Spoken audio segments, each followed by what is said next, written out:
Good morning, ladies and gentlemen. Welcome to ReelTok episode 162. Today, I'm the lone ReelTok member here. I don't know that I think this might be the first time in over 3 years of every week podcasting where it's just one of us that shows up. But Seth's at the film festival, Cam's moving houses, George just finished the film festival, and I think he's not in town this weekend. So just a lot of chaos going on. Whereas I was gone last weekend for my bachelor party, but I'm back this weekend. But I got two guests. Got Mr. Gooch, who is second time on the pod. I can't remember the first episode you came on. We did like Drop, the Amateur, and Warfare. Yeah, that all came to me. You just bring me. You just bring me in to review like just middling movies. You're just like, yeah. I'm the middle reliever for you. Just come in. We have a 3-star film on the docket. Come on, bring Gooch on. And then K Meeks, this is your at least second. I think only second, maybe no third, because you came on for Final Destination this year. You came on obviously for the M Night one like 2 years ago at this point, and then now you're back again. So Final Destination Bloodlines was a little better than the movies I think I had Gooch on for. I mean, I like Final Destination Bloodlines, I guess, but we got you two on, friends of the pod. Happy to have you here. Today we're gonna be talking Tron, ARES, and Roofman, and then I got a little fun kind of off the cuff movie thing for you guys at the end. Don't want to give too much away, but there's gonna be some fun stuff to talk about. And then there's a ton of trailers and movie news this week. I got some of it written down that we're gonna go through, but certainly not all, because I was just scrolling through my daily discussing film Twitter feed to kind of prep for the pod. I was like, holy shit, there's like so many headlines from this week. So we kind of just grabbed the big ones. But let's go ahead and get into this thing. How are we doing? What have we been watching? We'll start with KMeeks. Kevin, I know you just finished up the film festival, so if you want to touch on some like highlights from New York Film Festival, stuff that people should keep on their radar that isn't like the obvious stuff everyone's already super excited for, and just how was that experience as a whole, and how you been? Yeah, I've been good. I've been busy, like you said, film festival for the past 2 weeks, so I've had almost no free time. But I will say the movies made it very worth it this year. This is my second year going to New York Film Festival. Last year, I had a blast because I had just never been to a film festival. Now that I had a standard coming back, I was like, okay, I have some level of expectation, and the movies just kind of blew me away this year. Like I thought the slate was amazing. In terms of what I would recommend, I saw 15 movies, so I'm not going to talk about 15 movies. I will say my favorite movie of the festival is the new Kelly Reichardt movie, The Mastermind. Most unsurprising news to come out of your mouth. As biased as a person could be, my favorite working director. I got to meet her after the movie and take a picture with her, and I was like, I literally got back to my girlfriend's apartment after meeting her and just like started crying. I was like, I can't believe I met my favorite director. It was very cool.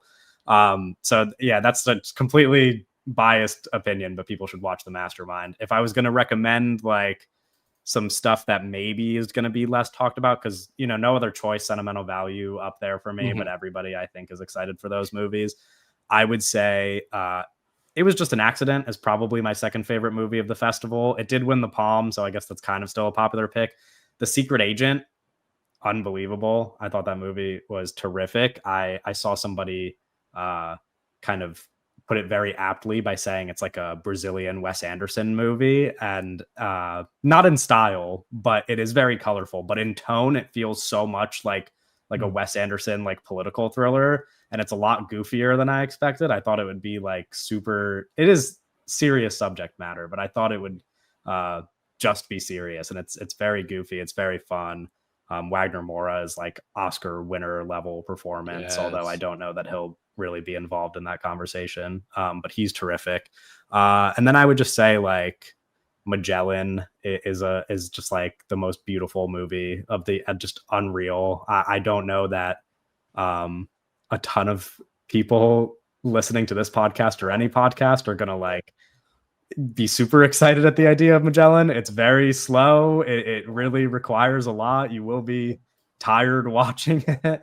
But there are like unreal images. There's like an hour that they spend just on a ship, going across the sea, and every single shot is like the most beautiful thing that you will have ever seen in your life. And then I really liked Miroir number 3, the new Christian Petzold movie. I have not stopped thinking about that. I know people were a little bit mixed on it. I thought it was terrific. I've only seen 2 of his other movies, but I like, especially after his Q&A, which ran super long, they just kind of like let him loose, and he talked for like 50 minutes in the Q&A. It was so funny. I was at that Q&A too. And What a guy. He's awesome. I mean, he's the coolest. So yeah, I was really like blown away by that movie. Those are the ones I would recommend if I had to pick. Okay. You're not going to recommend House of Dynamite?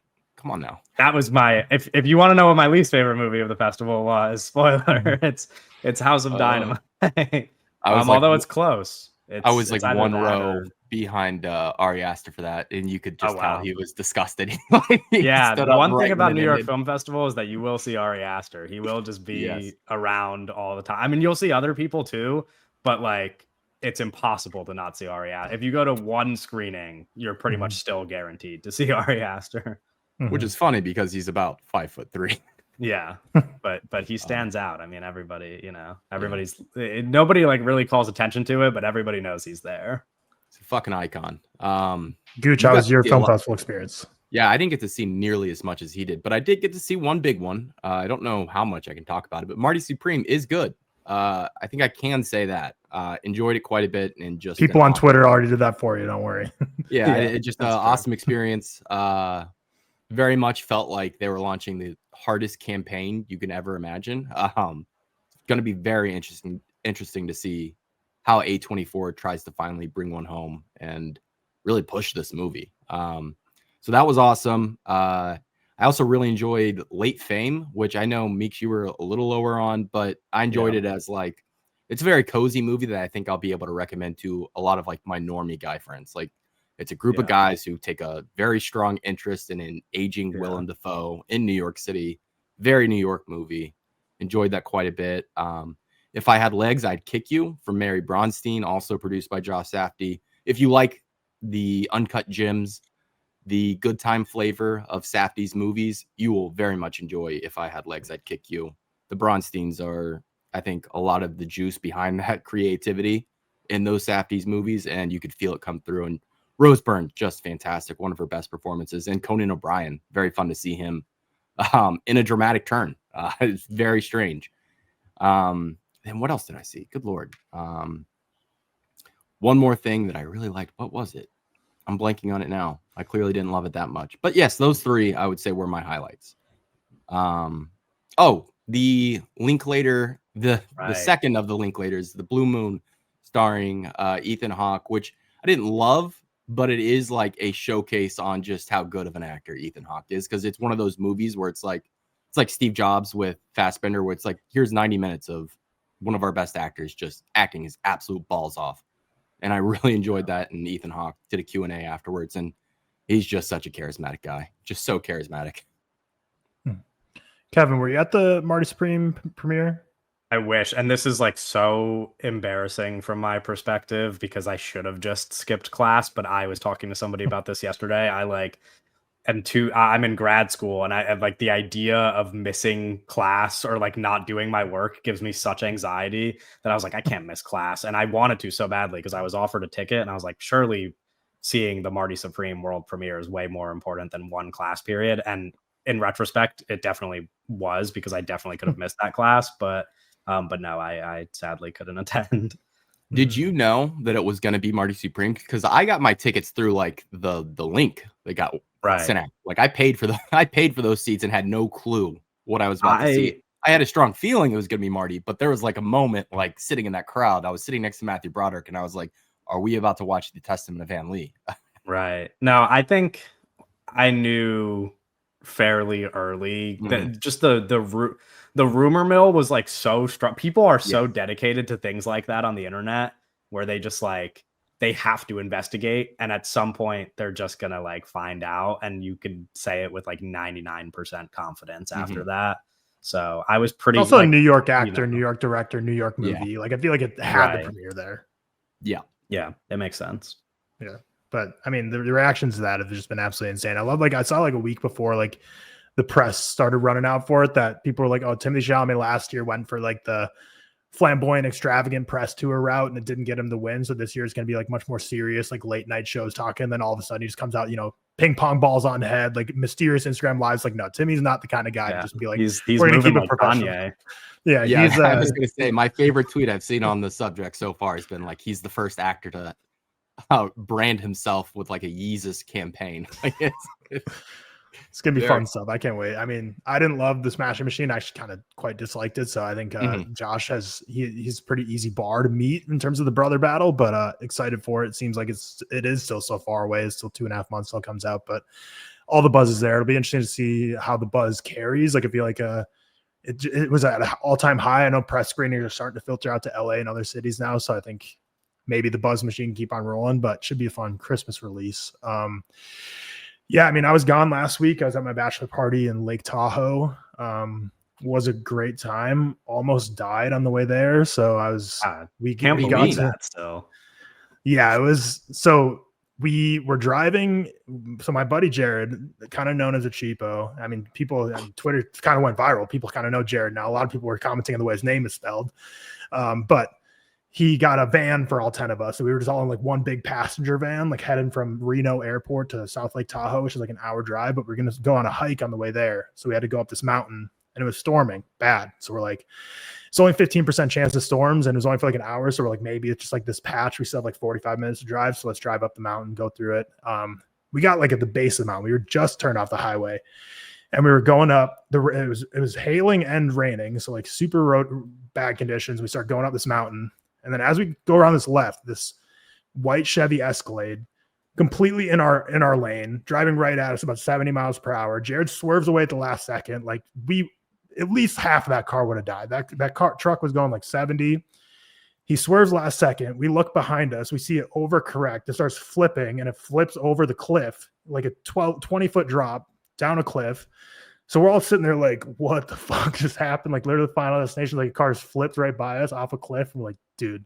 So we all paused in the car. We like took 30 seconds to breathe. By the time we turned around, there's like 2 cars already pulled over. And like these people are like running down the cliff to see if they're okay. But you're not like supposed to take people out of the car unless it's like on fire. So they just like left them in the car. Like everyone was just standing around. But yeah, then like a shit ton of ambulances, fire trucks and police came. And we kind of just left at that point. Like there's nothing really else we could do. Like all the professionals were there. And we were just kind of like the traffic jam was crazy. So we just got out of there. But yeah, it was wild. We looked on the news later that night. It sounds like they both had severe injuries, but they both survived. But it was nuts. They just drove like right into us, completely like just lost control of their car. And then we just like turned our rear view mirror and like a horror movie to see this like Escalade just flipping off a cliff. We're like, what the fuck? So then at that point, we're like, yeah, we're going to skip the hike. We're just going to go to the Airbnb and just chill for a bit. We're not really interested in maybe decompress. Yeah, we just went and just chilled out for a little bit at the Airbnb. But South Lake Tahoe is a really fun city. If you've ever seen Bad Times at the El Royale, that's like where it's kind of based because like the city's literally split like California and Nevada. So shout out Underdog Fantasy. You can bet on sports on Underdog, but only in California, not Nevada. Whereas Nevada had all the casinos in South Lake Tahoe. So there's a lot of border crossing where we'd like walk over the border, like play some sports bets and walk back to the casino across the other border. So it was a fun time just riding that. There's literally this one sidewalk. It's just go on one side. It's like, all right, I can lock in my sports bets and just walk back to the crap stable on the other side. It was a weird city. It's definitely interesting to just have like a border straight through. But yeah, great time. We survived. That's always a big win. Enjoyable city. Got to talk about your most overrated and favorite movies. Yeah, that was a good video. That was a fun video, and I didn't try to set them up for failure. I'm just like true journalism. That made me so. The reaction to that video like made me irrationally angry because it's like, have you ever spoken to a normal person in your life? These are normal people answers. They're not like crazy. Yeah, they weren't that crazy. It's just like these are normal. This is what the normal American like thinks. Like, yeah, these guys see like 5 movies a year, and that's not 5 new movies in theaters. That's like at home or like it's just like 5 movies a year. So I mean, that's not a lot. There's a lot of quotes. These people being like, "Man, if this is my friends, I'd kill myself." And it's like, it's actually crazy. Like, you don't talk about like these aren't people that like I talk about movies with, nor like would any of them ever proclaim in their life to be like, "Yeah, like I know about movies," or like I love movies. Like none of them would ever say that. There's like, I don't know, whatever my wife like wants to throw on once every other month for like a movie, we'll watch that or something. So that was a fun video. But yeah, wild reactions to that one. But yeah, I mean, like true journalism, I just pointed the camera and the mic at the subject, and you just let them do the talking, and then the story, the narrative picks up from there. But yeah, I got back on Monday. This week was a solid week for like my late birthday dinner. We did some omakase sushi. Ooh. Never done that before, but that was wild. Super expensive experience for sure, but kind of like fun for a once in a very much Blue Moon splurge, delicious sushi. And then which one was your favorite? I did omakase for my first time on my birthday this year as well. Oh, nice. Yeah, it's the fatty toro was my goat. Yeah, one of the things this guy made was like a scallop with like a chorizo on it, and it was just delicious. Ooh. But it was a wild restaurant. It's like in the middle of like a Dunder Mifflin looking building, like literally an office building. There's no signage for it whatsoever, and it only seats 12. And you just walk through this office building, and there's like a break room. You walk in the break room, and you like pull back this wall, and all of a sudden it's like this luxury, just like small, intimate like chef table. I'm like, this is like the wildest. It's like definitely like a speakeasy vibes, but you have to get reservations pretty far in advance because it's only seats 12 people, and they only do one dinner a night. But it was cool. It was fun. They opened like 2 years ago. It's got a Michelin star, but it's like I'm kind of curious, like, because it's like they say they get there at like noon every day to prep their fish, and it's like literally in an office building. So I'm like, imagine if you're just like working at that office and you like despise fish, or like you have an allergy to it, and all of a sudden a sushi restaurant opens up in your break room, like just right across from you. There's these dudes in there every day at 12, just like chopping up fresh tuna. But yeah, missed the pod last week. What I've been watching is like not a whole lot. I obviously am not film festivaling right now. I watched The Post on the way to my bachelor party because I feel like that was just like a movie that I should watch, I guess. And it's like on a plane. I feel like it's not a movie that really demands the big screen. And that was tough to stay awake through. I did not enjoy my time with Steven Spielberg's The Post. And I was about to say, like, that sounds like the perfect movie to just fall asleep to on the plane. Yeah, I was struggling. And I know Meryl Streep got one of her like 17 Oscar nominations for it, but it's not a good performance. I did love the Breaking Bad reunion though. Every time Jesse Plemons and Bob Odenkirk was on the screen, I'm like, yeah, okay, I'm locked in. That's probably 2 out of the 2.5 stars, or just from them two alone. Rewatched Final Destination Bloodlines with all my normie movie friends. This is my 3rd time watching it this year. But again, that's a movie, like none of them have seen Final Destination. I don't think they really knew how it goes. There's a lot of comments like being like, this is like so unrealistic and it's just like, it's a movie you have to prepare someone a little bit for, I think, before going into it. And it was a little bit of a disservice to just be like, let's watch this horror movie. Because Final Destination is so popular in the culture, like everyone knows about it. And like, oh yeah, like the log truck. But I don't think anyone, before you see a movie, really knows what you're in store for. Like how like KMeeks, you're on the episode, we're talking about Final Destination. How Final Destination, like death is actually like a living entity. So like when you see stuff that's like, oh, all this stuff is unrealistic, it's like you have to realize it's like death is like a like making this stuff happen. It's not just like, wow, a coin fell and hit this. And it's like, no, like it's not like a Rube Goldberg machine causing this. It's like death is like clearly making it happen, but they're kind of a lost cause at that point. So I just went with it. Rewatched The Ballad of Wallace Island on the plane on the way back.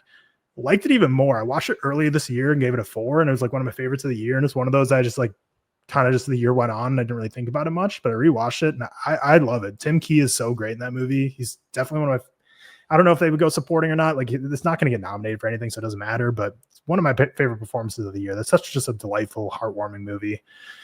And then I watched the Tron movies to prepare for Tron ARES. I didn't care for the original Tron from 1982.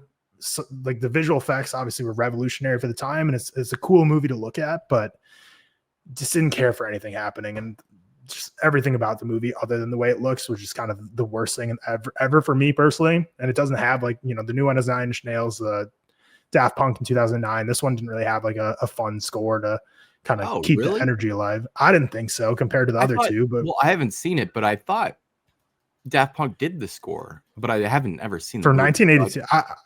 I don't know. I don't know if it's Daft Punk's lore at all, but me neither. I just know they broke up. I just know watching them in order, like as they go, like even with 9 Inch Nails, which we're talking about Tron ARES, like I feel like the score gets much more incorporated in the movie. Whereas this one, I don't know. It's like the visuals are cool, and that's literally all I can say. Like I just was so bored by this movie.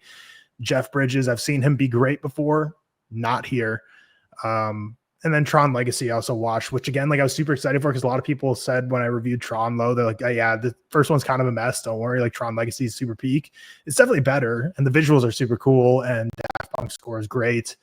But it really is just like the same exact story and rinse and repeat, which I get was probably the intention of it. Like, you know, 27 years later, let's just like rehash it, bring Jeff Bridges back and just kind of do the new story with the Tim Riggins from the Friday Night Lights movie as the main character, Garrett Hedlund. But I just don't care for these Tron movies at all, man. So Tron and Tron Legacy were kind of stinkers for me. Tron Legacy is obviously to me better than Tron, but nothing that I'm ever going to care to revisit again or recommend anyone. So that's kind of my week. Unfortunately, no film festival for me, except I'm going to the Austin Film Festival, which is a much smaller film festival in a week and a half. It's the third biggest festival in Austin. So like that's not great because obviously South by Southwest is their biggest one. Fantastic Fest is probably number 2. This is kind of number 3. So it doesn't get a whole lot of buzz, but I'm seeing Christie opening night with the real Christie, who's kind of opening the film. I don't know nothing about her, Christy Martin, but she's opening the film. Then Dead Man's Wire after that. Seeing Wake Up Dead Man, seeing No Other Choice, seeing a new restoration of A Knight's Tale with the director there to introduce the film. Okay. So that should be fun. Hamnet, Eternity, Is This Thing On, Sentimental Value, Jay Kelly, and then the closing film is The Testament of Ann Lee. So decent selection. That's a great lineup. There's like 6 movies there that I think you'll love. Yeah, and the great thing is like about like this film festival not being that big of a deal here. Like it's $85 for unlimited movies. And I feel like that's just crazy cheap for a festival. So you just got an $85 pass. I paid a little more to get a $200 one because I also this is a very much a screenwriters festival where like screenwriters come in. They have a bunch of workshops and panels. So there's conferences and panels to go to on Saturday. And obviously I'm not like an aspiring screenwriter, but there's some I wanted to sit in on. So Saturday I'm going to a conversation with Christopher McQuarrie. And then after that one with Ryan Johnson. And then finally the one I'm kind of the most excited for, Loki, is Eva Victor's there to talk about Sorry Baby. So that'll be a fun Saturday, just like back-to-back conferences with these 3 people. But yeah, excited for the Austin Film Festival. We'll see how it goes. But yeah, that's kind of it for what I've been doing, what I've been watching. We'll get into our review for the week. We'll start with Tron ARES because personally I have less to say about that than Roofman. And Kevin, I know you haven't seen any Trons or this movie, so if you want to stick around, cool. If you want to step away, and we'll text you, up to you completely. But Tron ARES, the synopsis here: a highly sophisticated program called ARES is sent from the digital world into the real world on a dangerous mission, marking humankind's first encounter with AI beings. Starring Jared Leto, Greta Lee, Evan Peters, Gillian Anderson, Jeff Bridges, Cameron Monaghan makes like he's in there for 3 seconds. Yeah, that was wild because he was in the opening credits. And you're like, oh, Cameron Monaghan, and then you see him in the like one of the very first scenes. You're like, oh, there he is, and then he's just kind of gone. Maybe just the most obviously cut for time role I've ever seen. Yeah, he clearly had to have something bigger, and then they just like took him out of the movie completely because it was just odd to have him in there at all. But directed by Joachim Roning. I don't know how to pronounce an O when it has a slash through it, but we're gonna try our best. Joachim Roning, famously director of Dead Man Tells No Tales, Maleficent, Young Woman in the Sea. So a great little filmography he's adding to here. The score done by 9 Inch Nails. But yeah, let's get into it. I kind of already gave a preamble about how I feel about the Tron franchise, but Gooch, before coming into this movie, how did you feel about the Tron franchise? You said you hadn't seen Tron 1982, but you've seen Tron Legacy? Yes. Okay. How I feel is it's untapped potential, and I still feel that way. It's a very cool world. Like everything on paper about these films should work. Like aesthetically, awesome. Music, awesome. They get big stars to do these. Big charismatic stars. Jeff Bridges, I don't know if you can find a more charismatic man, but they just cannot put like all the pieces together. And we'll talk more about that. But I like Tron in theory, but in practice, so far it's been just miss after miss for me. Yeah, I think so. Tron Legacy to me was, I mean, watching it right after finishing Tron, it's very much, it's a legacy sequel, hence the name, but it's also very much like we're just going to completely repeat the same movie because it's been 27 years. Tron was like kind of a cult classic. It wasn't like blowing down box offices or anything, and they kind of tried to Disneyfy it and try to make it bigger and bolder, which I think they succeeded in. But really just same story in terms of like throw them in a video game. You have to beat the final boss, kind of like save the day. And Jeff Bridges kind of gets reunited with his son. But this one's different. This is kind of like very on the nose about like it's kind of like almost, since it's a movie about AI, it's almost like what a ChatGPT movie would write about, like a plot for like, make a plot about like the horrors of AI today. And it's like the CEO of a company who has this potential to use this technology for good to basically solve world hunger, do all the great things. Instead, they just want to maximize profits and run this big tech scary empire. And obviously like very on the nose is like, oh, we're going to use AI instead of saving people. We're going to create military with it. We're just going to create tanks and we're going to create super soldiers because that's more interesting than and more profitable than like crops that never erode or die. So Greta Lee's like this CEO of the company who's in there for her sister, or her and her sister had very noble causes. We're very big fans of Jeff Bridges, Kevin Flynn, who was like the old school runner of the company, and you kind of want to carry on the legacy of, using this idea of creating these like eternal beings and eternal products to make the world a better place. But then you have, what's his name? Evan Peters is kind of like the kind of evil villain, curly mustache kind of guy that wants to use AI technology to create super militaries, super empires, and basically is willing to do whatever it takes, including, killing anyone in his way in order to keep that technology for himself, the whole Tron empire, and use it for whatever nefarious reasons he wants. And that's kind of the conflict of the movie here. And then Jared Leto's like the AI being guy who is Ares, who there's like, I don't know, like it's like the most like shoehorn plot device thing ever to say like that these beings can be brought into the real world from the digital world, but like only for 29 minutes. And after 29 minutes expires, they like evaporate and go back to the digital world. So it's like very much like a cheap way to just say like, yep, every time these AI beings are in the world, like you only got 29 minutes to accomplish your mission. It's almost like live, die, repeat type stuff with Edge of Tomorrow. But I think where Tron Legacy succeeded is it was just a rehash of Tron, which I guess is a little boring in the sense if you want a new plot, but Tron Legacy is just like, we're just going to have cool graphics, great score. We're going to have a fun story of like video game battles within a digital world. This one like makes like a love story with Greta Lee and Jared Leto almost, where like he's like, it's very Blade Runner-y, obviously, where it's like he's wants to be a sentient being, wants to be a real person, and she starts to see him for a real person. And then there's like, I don't know if they're trying to make it seem like a romance there, but Jared Leto and Greta Lee just shouldn't be in a romantic relationship on screen ever, in my opinion. But yeah, I don't know. That's kind of rambling, like non-spoiler thoughts. But I'm low on this movie. Like it's like the thing is, like I think it looks great and the score is great. There's a lot there, but then they spend like, especially in the back half of the movie, just so much conversations between Leto and Lee that were just not great, to say it politely. And Evan Peters is just such a shadow figure of like every billionaire evil tech CEO that you've seen in like 87 movies before. Everything about sentience and AI is like Blade Runner, reheated nachos. So it's like, it just felt like nothing here felt that original. So I kind of went on a little rant there, but what else do you got on this, Gooch? Yeah, we have got to stop doing the tech billionaire villain. I get it. Yeah. It's of the times, but there's only so many times I can see that villain before I'm just fucking sick of it. And it was about 10 years ago. Like No Time to Die with Rami Malek, I think was the last time you could have done that. And that was 5 years ago. So yeah, just brutal. The dialogue in this movie somehow gets just worse and worse as it goes along. I completely agree with that. They're doing the thing, by the way, where it's like, it's very YA, where they're just throwing a bunch of different like religious and spiritual and like theological like junk at the wall. Like they got Eve, which is Greta Lee's character, growing a tree.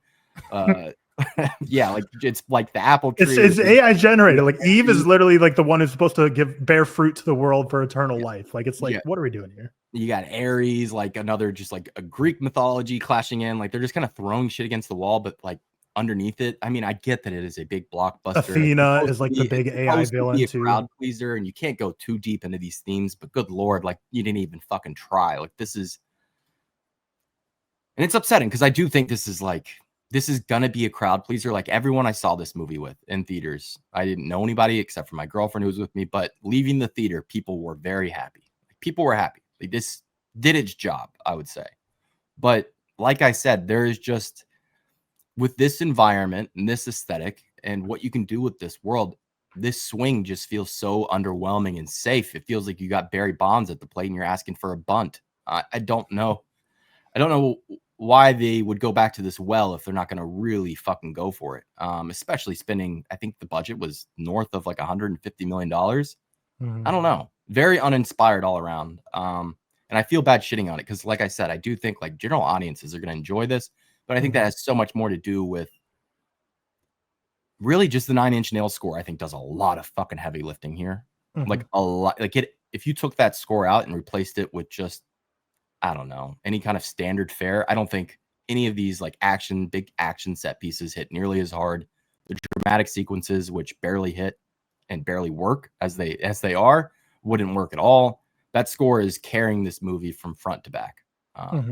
Which I think was to be expected. There was a very clear point in their marketing campaign where they pivoted entirely away from Greta Lee and Jared Leto and were just like, hey, Nine Inch Nails did the score. Nine Inch Nails. They literally had just Jeff Bridges in some of these promos just going 9 Inch Nails.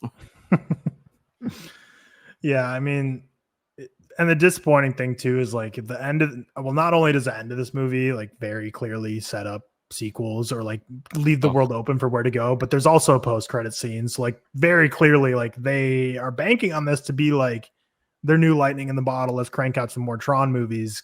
I mean, there's one thing to leave a movie with an open-ended ending to be like, you know, we can explore this world if it's successful, but then having a post-credit scene in there is very clearly like, yeah, we're going for this thing and we're looking for sequels here. I love the 9 Inch Nails score, like you said. I almost maybe even prefer to the Daft Punk score, partially because Daft Punk score is always so talked about in Tron Legacy, whereas I still loved it, but I was almost surprised at how like well integrated it was in the movie. I kind of expected when I watched Tron Legacy it was going to be just like thumping disco EDM the entire time, but it really is much more seamless than that. Whereas 9 Inch Nails is a little more Challengers-esque, where it's like, you know, kind of an in-your-face score, but like I love 9 Inch Nails. I love how the score worked in the movie, so I didn't mind that it was kind of just thumping 9 Inch Nails for the majority of the movie. But yeah, like you said, the visuals are still great, and I think there's potential in this world, but you gotta, I think they thought this, because it's underwhelming at the box office right now, and I think they just thought this had more juice to be able to get away with just a very basic plot, a very generic villain, and very surface level themes on AI and technology taking over the world. And they just kind of thought, you know, we can phone it in with everything, just make it look cool and have a cool score and we'll be fine. And the audience are going to eat it up, which, like you said, it might still be true that populace wise, people are still going to like it. But it doesn't seem like the box office is performing as well as they kind of were hoping here. Do you see shout out Gary V? He's in this movie. You see like in the very opening when they're like Gary Vaynerchuk, you know, that guy, like I did not see this part. Wait, or I just didn't notice. I mean, he doesn't get hit a line in the movie, but like the very beginning of the movie is like Evan Peters pitching like this new military technology to investors, and Gary V's just sitting there like nodding his head like as one of the investor guys. He's wearing his little like Air Force Ones, and I was like, why is Gary V in this movie, man? Canonically evil in every universe. Yeah, I mean, yeah, there you go. People are really hating this movie in terms of like film Twitter and people on my mutuals, but also I think so much of that, like I know like Cinema Joe's reviews like Tron Legacy, I'm sorry, you deserve better. So I think a lot of this is just one of the classic examples, like people loving, like I still don't think it's a good movie at all, but I think people are like extra harsh on it because they like love Tron and Tron Legacy and are big Tron heads, whereas I'm just not there. So I think maybe my review might actually be like higher than most people just because like it wasn't like an offensive thing to me where I was like, oh, this is like ruining something I held so near and dear. Like I literally watched Tron Legacy, then went to watch Tron ARES, like, and prior to 48 hours before that, I'd never seen anything or knew anything about this universe. But I mean, they bring Jeff Bridges back, and there's like, I don't know, the whole conversation between him and Jared Leto about like Jared Leto wanting to be a human and Jeff Bridges kind of like talking about what it means to be human versus permanence code. Maybe it's the impermanence code. Like, yeah, it's just rough. And I don't know. And the whole like Greta Lee mission at the beginning of the movie to like go find this like hidden, it felt very Mission Impossible Final Reckoning beginning, where they found the guy from the first movie off in the cabin by himself for the secret code. But I don't know, there's just really nothing positive. We're not really talking spoilers, I guess, because there's nothing really, nothing to spoil. Yeah, it's like what Jared Leto wants to be human. Yeah, it's like the same shit as freaking Olivia Wilde from Tron Legacy, where like when Garrett Hedlund, Tim Riggins goes into the digital world, he meets one of these AI people, and he's like, oh wow, like it's just Blade Runner. It's just Blade Runner, where like you see these people that aren't supposed to be human, but they start to realize what it's like to be human. They yearn for human life, so he sets her free. And then you even see that like they mention, you know, the people from 2009, which also like so again, me going just from watching Tron to Tron Legacy to Tron ARES, so like all the lore was so immediate. The way they like buttoned up 2009's Tron Legacy was so crazy to me. How the movie literally just starts with a monologue saying the son of Kevin Flynn, CEO of the company, stepped down for personal reasons after 15 years. And like that's all they do, and that's how they like completely just tie up Tron Legacy and explain like how like the main character of that movie, who's now like the CEO of his dad's company after winning it back in this whole big movie, they just say like personal reasons he's left the company. I'm like, that's a really brutal way to just try and like tie up a loose end. Like I get you have to do it.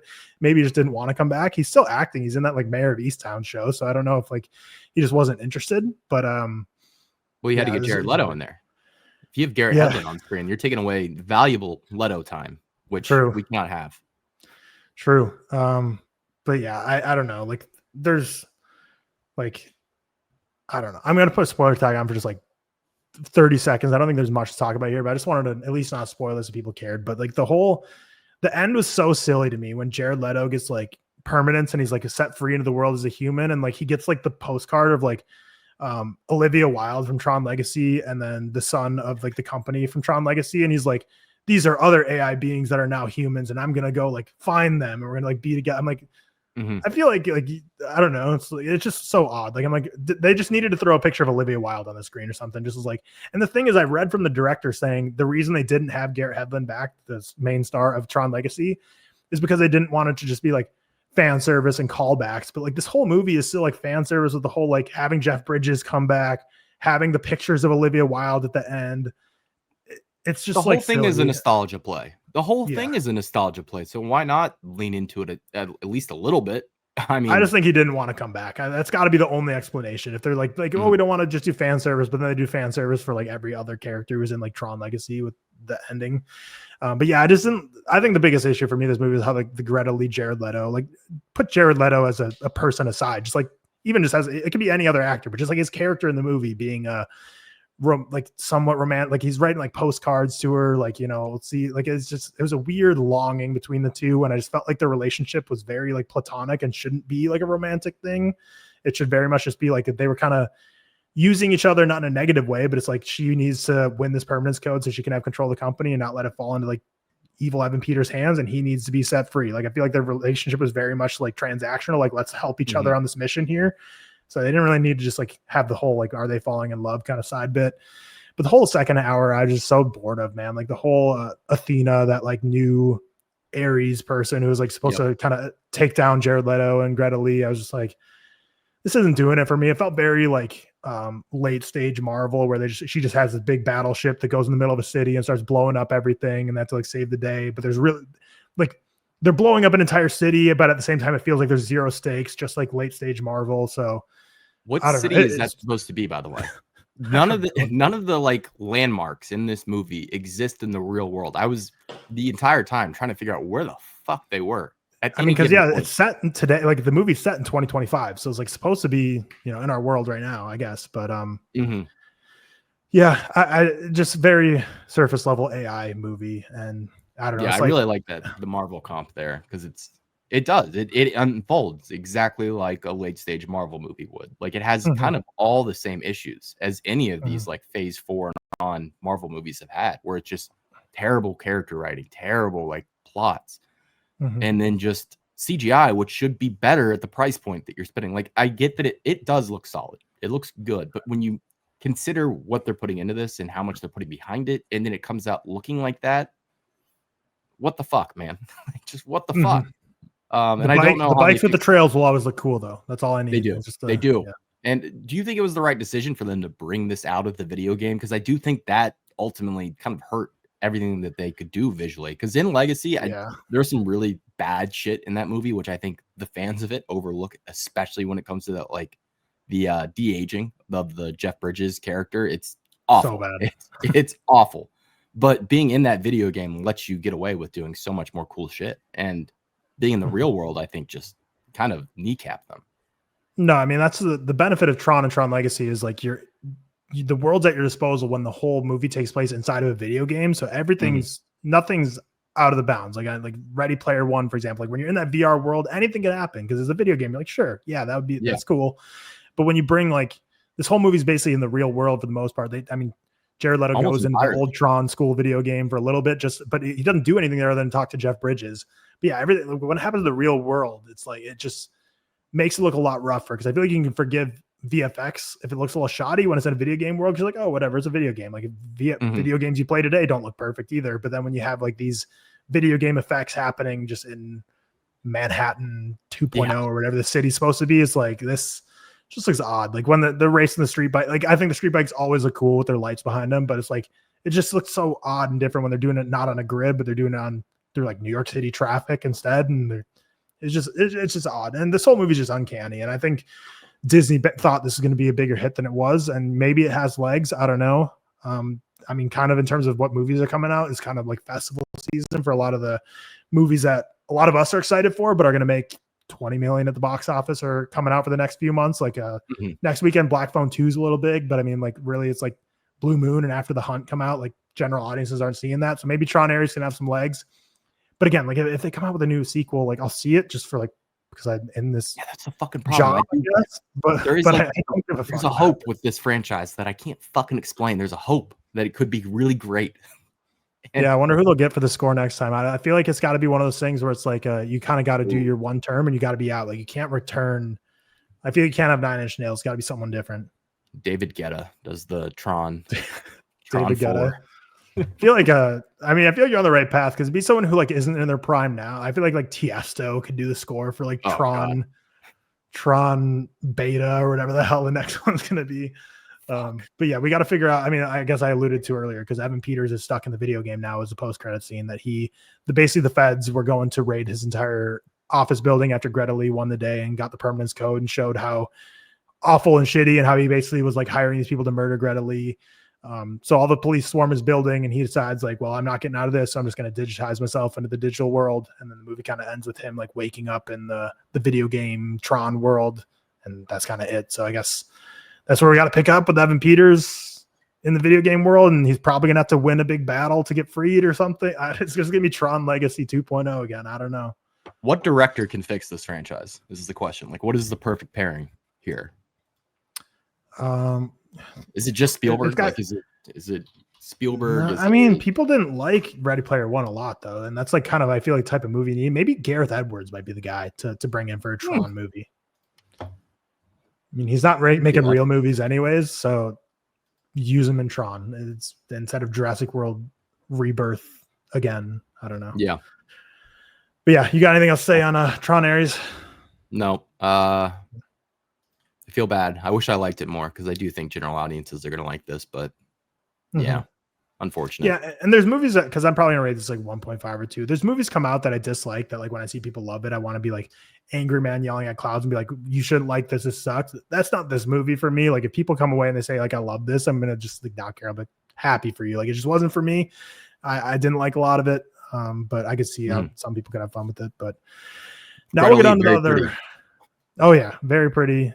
Deserves someone better than AI Jared Leto to be a romantic interest in a movie. Like, but yeah, Roofman is another movie that came out and starring Channing Tatum, Kirsten Dunst, Lakeith Stanfield, a crazy cast that like they didn't really show in the marketing. I mean, obviously Peter Dinklage in the marketing. We have Juno Temple, you have Ben Mendelsohn, a lot of great people in this movie. Based on a true story, which also I maybe I just tuned out to this trailer. I saw this trailer a billion times. I didn't know it was a true story from the trailer. So when the movie opens up with based on true story, I'm like, oh, okay, fun. But based on actual events and terrible decisions, a former Army Ranger and struggling father turns to robbing McDonald's restaurants by cutting holes in their roofs, earning him the nickname Roofman. After escaping prison, he secretly lives inside a Toys R Us for 6 months, surviving undetected and while planning his next move. But when he falls for a divorced mom drawn to his undeniable charm, his double life begins to unravel, setting off a compelling and suspenseful game of cat and mouse as his past closes in. Again, completely took me off guard. This is a true story. Again, I didn't realize that until I was sitting there and it said based on a true story. And I feel like I've seen this trailer. This is like one of those classic trailers. Like, holy shit, I've seen this trailer like 50 times before every other movie. But the way the trailers, just talk about the marketing for a second, I feel like they're really setting this up. Like this movie was marketed to be like a Christmas holiday movie, which it feels like towards the end for sure. But I feel like that's what they're going for, which the timing of this release doesn't make a whole lot of sense, but it makes sense if you kind of peel back the curtain and say like, well, they're releasing in theaters now and probably going to try and make this to be like the big Netflix Christmas drop or like released on digital Christmas and like get all the people to buy digitally then because they just didn't feel like this had chance in theaters anyways.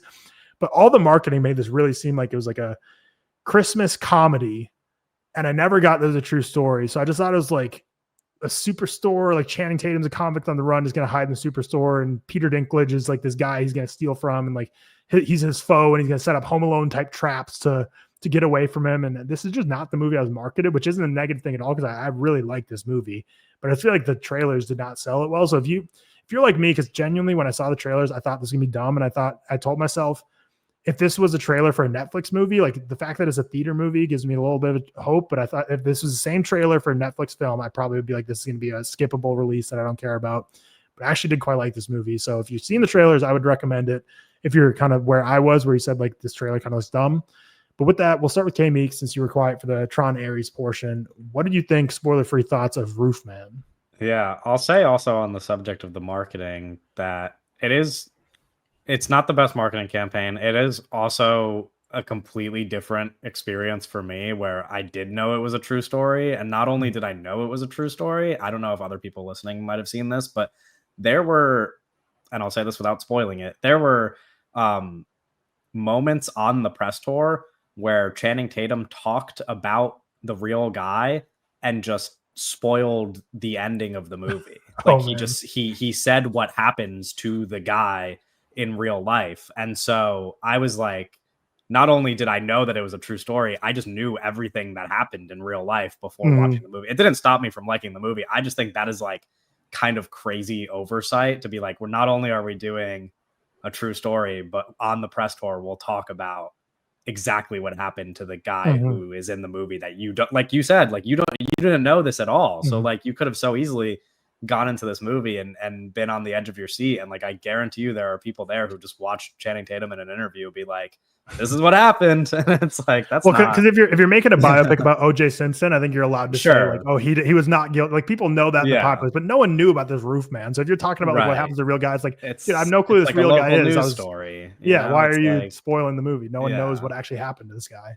It's like one of those, it's one of those like exciting true stories where like I bet you if you are from this area, this is like the biggest thing that's ever happened to you. So like you can't wait to see it turn into a movie. But then everybody else in the country just like doesn't fucking know about this.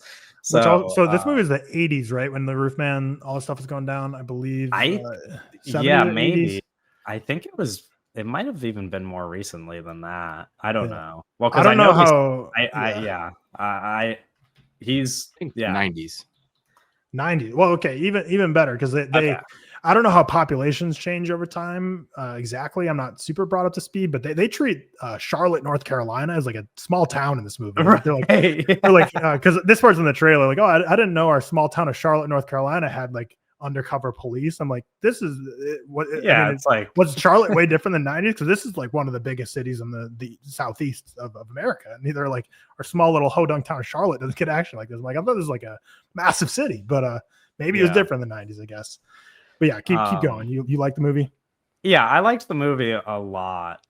Which is surprising. There's one detail that I think I'm a little bit iffy on that I'd probably have to save for spoiler talk, but other than that, I think it is like very funny. I was quite emotional while watching it, and like to your point about the marketing, I knew what the true story was, so I knew there would be like some level of emotion. I didn't know that it would actually like affect me this much. I thought the movie would be like way more, like you said, lighthearted, like silly, and it is those things, but it also like got me a couple times, I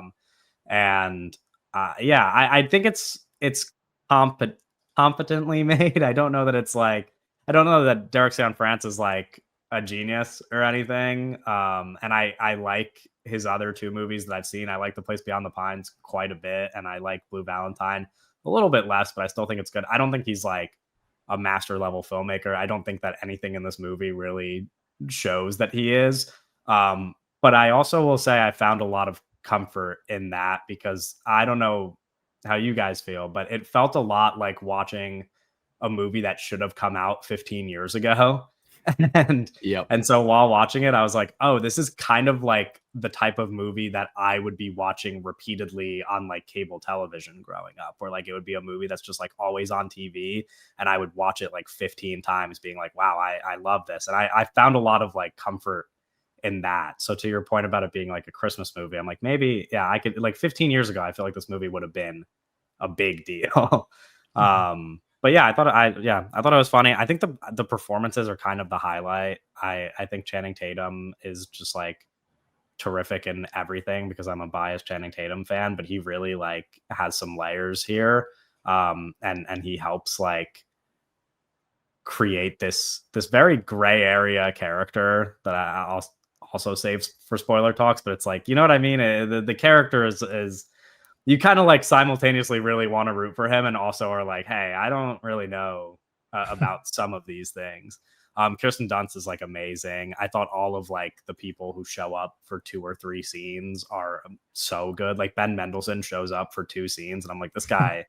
That got a reaction in my audience. Like, oh really? I watched it. I watched it in the theater with like 4 people, so there were the only reactions were the 2 old guys 2 seats behind me who just did not stop talking during the entire movie. But it was like, it was the kind of chatter that doesn't ruin a movie. You know what I mean? It was like the kind of thing where I was like, oh, it's kind of fun to listen to them react to it. So that didn't bother me. But yeah, I had a great time. I'm gonna build a Toys R Us, mate. Gooch, what were your thoughts on Roofman? Speaking of the marketing stuff, I will say, yeah, this movie was marketed strangely considering the final product. My sister, who goes out with her husband maybe twice a year to see a movie without their kid, did like text me and was like, "What is Roofman good? Like, is it funny?" Like, and I was just like, not really. It's not for you. not for you. And it is really, I won't say really well made, but it's well made, well acted. There's really no knocks you can put on this film, I think, across the board in terms of like saying this is terrible. Like, there's none of that in here. Tron ARES had plenty of that. But I will say, you take this premise, guy locked inside of a Toys R Us, and I think the movie itself was very unwilling to go all the way with the fun of that idea. And in some ways it works to a benefit. Like, I think they hit way more emotional beats than they could have if they were just like, hey, here's Home Alone, but with Channing Tatum locked inside Toys R Us.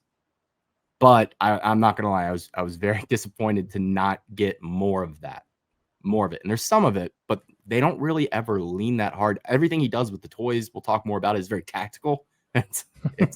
It comes from like a place of like perseverance.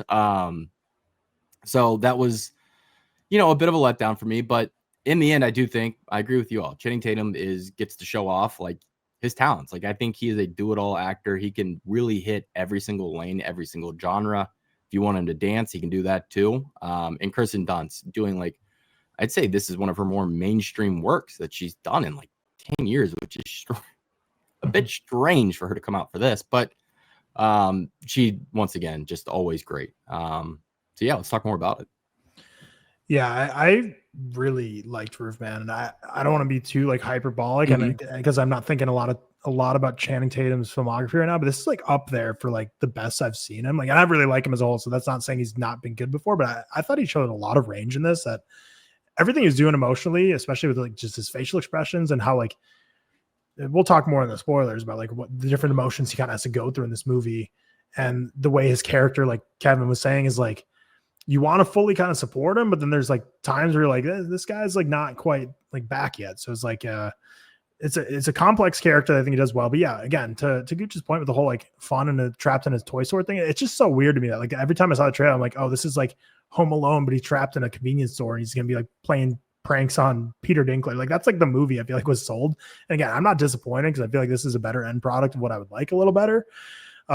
But yeah, this is a movie that hits you in the motion, like Kevin said, like more than I thought it would, especially I didn't know how it resulted.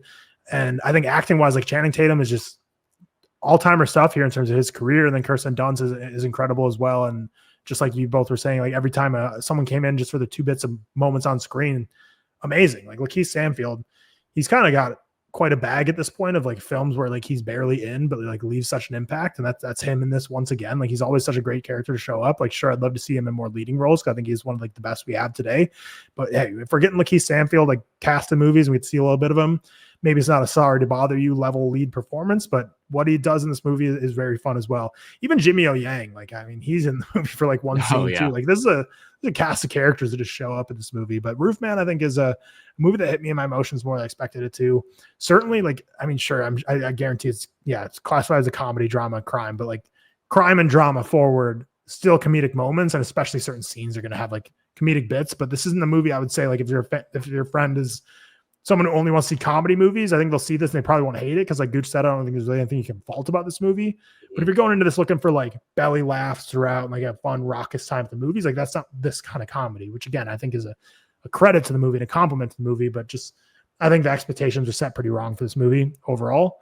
But yeah, we'll get into spoilers now, just so we can kind of just freely talk about the movie as a whole. So basically, the what this movie is you have Channing Tatum, who plays Jeffrey Manchester, who is a dad who is disappointed that he can't provide the life for his kids that he wants to. So they want a bike for Christmas, and he's only able to get them some like used Legos, and just he doesn't have the money to fully provide for them. He's a war veteran who was incredible when he was in the military and had a lot of great skills there, but he just wasn't able to transition well when he came back, and just wasn't able to make ends meet to provide the life he wanted to for his family. So he starts to decide to use some of that military tactics to start robbing anything and everything, and start becoming the roof man, where I think there's a McDonald's, there's obviously the Toys R Us, which comes in later, but just different hits where he, picks up money little by little, hits a lot of different buildings, locations, kind of becomes a little notorious as the roof man, before ultimately getting caught and going to prison. And then once he's in prison, he ultimately escapes. And that's kind of where the movie takes off, which you've all seen in the trailers, where, he holes up in a Toys R Us. He's kind of using surveillance cameras to keep a life there, keep low from the cops. Kirsten Dunst works at that store, and that's kind of where they meet. But just up until the point of like him and Kirsten Dunst kicking off the romance, starting to talk, and when he goes to the church, anything we want to talk about in kind of the opening third of the movie, I guess, of him getting caught, you kind of get the base layer laid down of his feeling towards family and how he kind of views it as a lot of similarities, honestly, to Josh Hartnett in Trap to me in this movie, where he doesn't really know how to provide the emotional affection to his family. So he just thinks like, if I'm not giving them like grand gifts or like giving them like monetary value, they're going to think of me as worthless, when like most of the times they're just like, I just want a dad who's there and like loves me, and not just thinks because you can't give me a bike. Like even if on the day it seems like they're disappointed, he's just so locked into that mindset of like, I have to get money for my kids and family and like provide them a life that they dream of. And then obviously gets in prison. And again, in the 80s and 90s, it seems a lot easier to get away with stuff than nowadays. It seems like the way he got out of there, just working in a car shop and just kind of hiding dude semi seemed like it worked a little too easy, and then he was gone. But I mean, hey, we had that New Orleans jailbreak like last year, and they just caught the last guy like 300 days later, and he was just like in like Atlanta or something. So I guess like you still can escape from prison if you're a prisoner listening to this. Like, don't give up hope. But, you guys have a big prison audience. Yeah, huge. You never know. But yeah, anything you guys got to say about the first third of the movie that kind of sets us up here? Yeah, I think it's interesting. What I was kind of hinting at is that I think he's like a gray area character in a way that might trouble some people and like might lead some people to just not entirely care about him, because I don't know. I can't really say a lot of this stuff without talking about the end of the movie, but like just to, like for example, like, like I think the relationship with his daughter is very compelling early on. And then of course that's like not something that matters later in the movie when he finds like this new family. And like, I think throughout the movie, he kind of has this aspect of like, like he exists in this area where it's like, am I a nice guy? Am I not? And like, he's like doing things as he robs people. But like the thing that you always keep in the back of your mind is like, it sucks that this is a guy who doesn't realize how he's hurting people, like that's kind of like the realization by the end of the movie. And so like early on in the movie, I just don't know that like the situation feels as dire or like that you want to like root for him, because the movie isn't that interested in like the poverty aspect of it, where like poverty in this movie is kind of just like material things. And so like to frame it then by the end of the movie by being like, oh, it's just about the people you love and like not about material things. But it's like, that's not really like a way to speak to people who are dealing with poverty. It's like, oh, don't worry about this stuff, because like it's actually just about loving people. And it's like, no, if you can't afford to go to the dentist or whatever, it's like that's a problem. It's like that's not, and the movie's not super interested in that side of it. So that would be like my big complaint that just like starts at the beginning and never really gets resolved. I do, on the other end, think that the setup is really good in like creating compelling like relationships between people, though. It's like, even though that point isn't made very well, I do like agree with that side of the point that like it is about the people you love, because I think everybody's brought to life really well in this movie. And like I believe that he cares about his daughter, and I believe that like also on that subject of him being like a kind of like genius who like sees things like better than other people. I'm like, that's a fun setup for a movie. Like that's the exact kind of character you want to root for in a movie, is like guy who's like maybe not the good guy, but because he's like really smart, you're like, I want to see how he gets out of it. You mentioned Trap, and it's like, I want to see how he gets out of this situation. You know, like that's a fun setup for a movie. Yeah, the dumbest genius in the world. Is what he frequently gets called. Very fun. Yeah, I really appreciate that first hour. They kind of played I mean, Channing Tatum is in real life just a absolute girl dad to the max, and this movie utilizes that, especially in that first 45 minutes of like positioning him as a guy that you're like, you look at him and you're like, yeah, I would do anything if I had kids, I would do anything for them, and you buy that he would do anything for them, and that it's coming from a genuine place, a good place, even if it's, you know, robbing McDonald's at gunpoint. You feel for him. You're like, I don't think this guy is malicious. It makes him an easy character to root for, at least early on. We'll talk about those decisions later on where you're like, what the fuck are you doing, guy? But early on, they make him a very easy character to root for. So you're willing to sit through those next two acts, where I think it threw me through a bit of a loop where I'm like, oh, we're at the store now. This is where the fun begins. But then you're bought in to, you know, what's happening because you're so bought in on Channing, the ultimate girl dad. Yeah, I think the big challenge of making a movie about criminals on the run is, I feel like there's kind of two avenues you go down. You go down the Robin Hood redeeming path of, and like Kevin said, I think they were almost there with this, but kind of failed, where it's like, yeah, he's trying to do it for his family, support his family, but the thing is, like, he can't get his kid a bike, whereas like it's easy to root for the guy who's robbing a grocery store to get a loaf of bread for his family who's starving. That's easy to root for. Someone who can't afford a bike and gets Legos instead, like, it's like, is that something like an audience will root for? Or like the other flip side would be like a Walter White character where you make someone who's so evil, does so many things that are so awful that you'd never buy into, but you like just root for them because like they're the evil guy who's like so awful, but like they have this big empire and you like want to see this big empire continue to grow. So like those are kind of two ways. This movie's like leaning towards the first way, where it's like obviously supposed to make you feel like this is a guy who's, you know, he's doing all these things for good. Like he just wants to make money for himself and like support his family and provide toys to the local church and do all these great things. But again, like does it feel like the need is really there, or is it more for selfish issues, which is like one of the big themes of the movie of like what he's trying to grapple with. But also, again, like some of the stuff he does, like we'll talk towards the end, like what he does when he's doing some robberies, but even like, I feel like this happens a lot in like robbery movies where people are like, oh, well, he's not hurting anyone. But it's like, even if you're not hurting anyone, like still pointing like a gun in people's face, like going to scar them for life. It's not a great thing to experience. Like that's like, that would traumatize me for life back when I was working at like Pizza Hut or AMC theaters. Like someone came, it's like, oh, they didn't shoot you though. I was like, yeah, like I had a gun pointed in my face. Like it's going to traumatize me for a long time. So it's like, yeah, I didn't hurt anyone, but like not the greatest way to go about robbing people. But yeah, I mean, at this point we do get to the Toys R Us. And that's where he meets Kirsten Dunst in a very one-sided way. Literally, he's like watching her through a camera, learning about her life, and then gets wrapped up in the church very quickly with how he kind of hears about her toy drive and that the Peter Dinklage at the boss is like, we sell toys, we don't donate toys, we're not giving these away. Channing Tatum steals a bunch of the toys, brings him to the church and tries to drop him off nonchalantly. But of course, the church kind of catches him, gets him to go inside and kind of ropes him into the service, where we meet Ben Mendelsohn, who's like the pastor, I believe. He's like the kind of the leader of the church. Cool guy.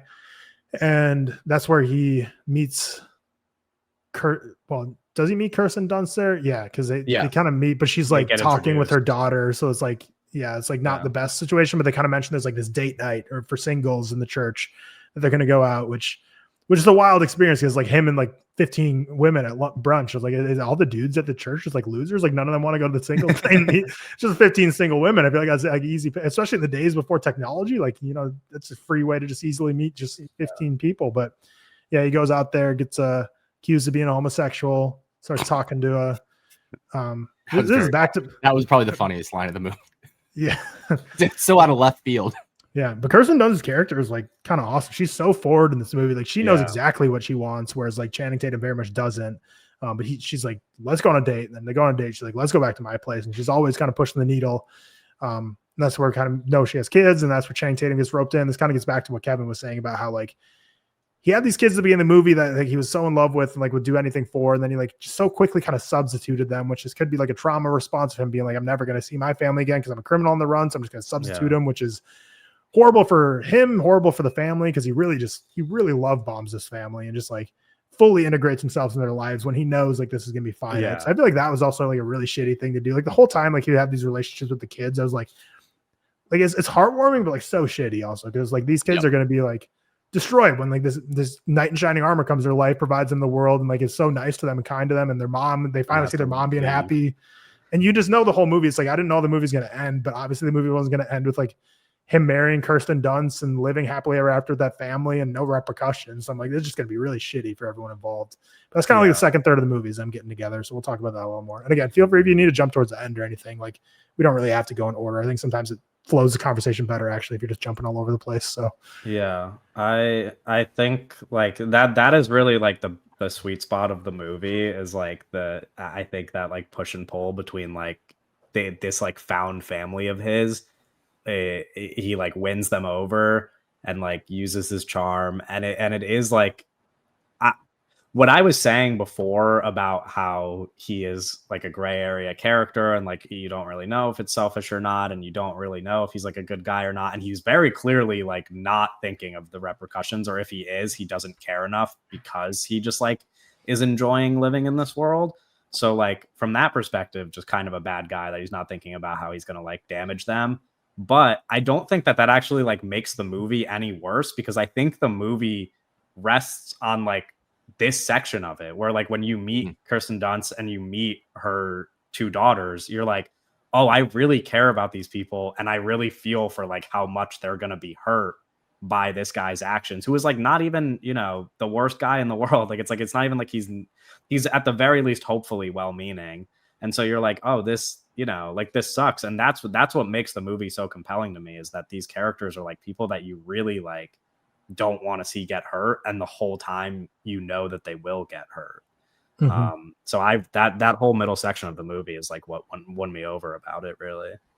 Yeah, and I really love the and they almost kind of zoom past it, but when he first sets up those spy cameras and he's like listening in on their conversations, right. I really love that portion of the movie. Where it's like a one-sided, you know, romantic, like it's almost he's falling in love through these little cams, and it's a very tender moment. I don't know. I really enjoyed that portion of the movie. And like you said, Kirsten Dunst sets up as like a character that you can really relate to, and that, you know, we've all had these people in our lives where, you know, they're these big characters in your life where they maybe are very problematic, or, you know, have things about them where you know that they'll fuck you over at some point, but because they are who they are, you're willing to put your trust in them. And Kirsten Dunst is a single mother, immediately almost lets her guard down, and is like letting him into her house and letting him around her kids.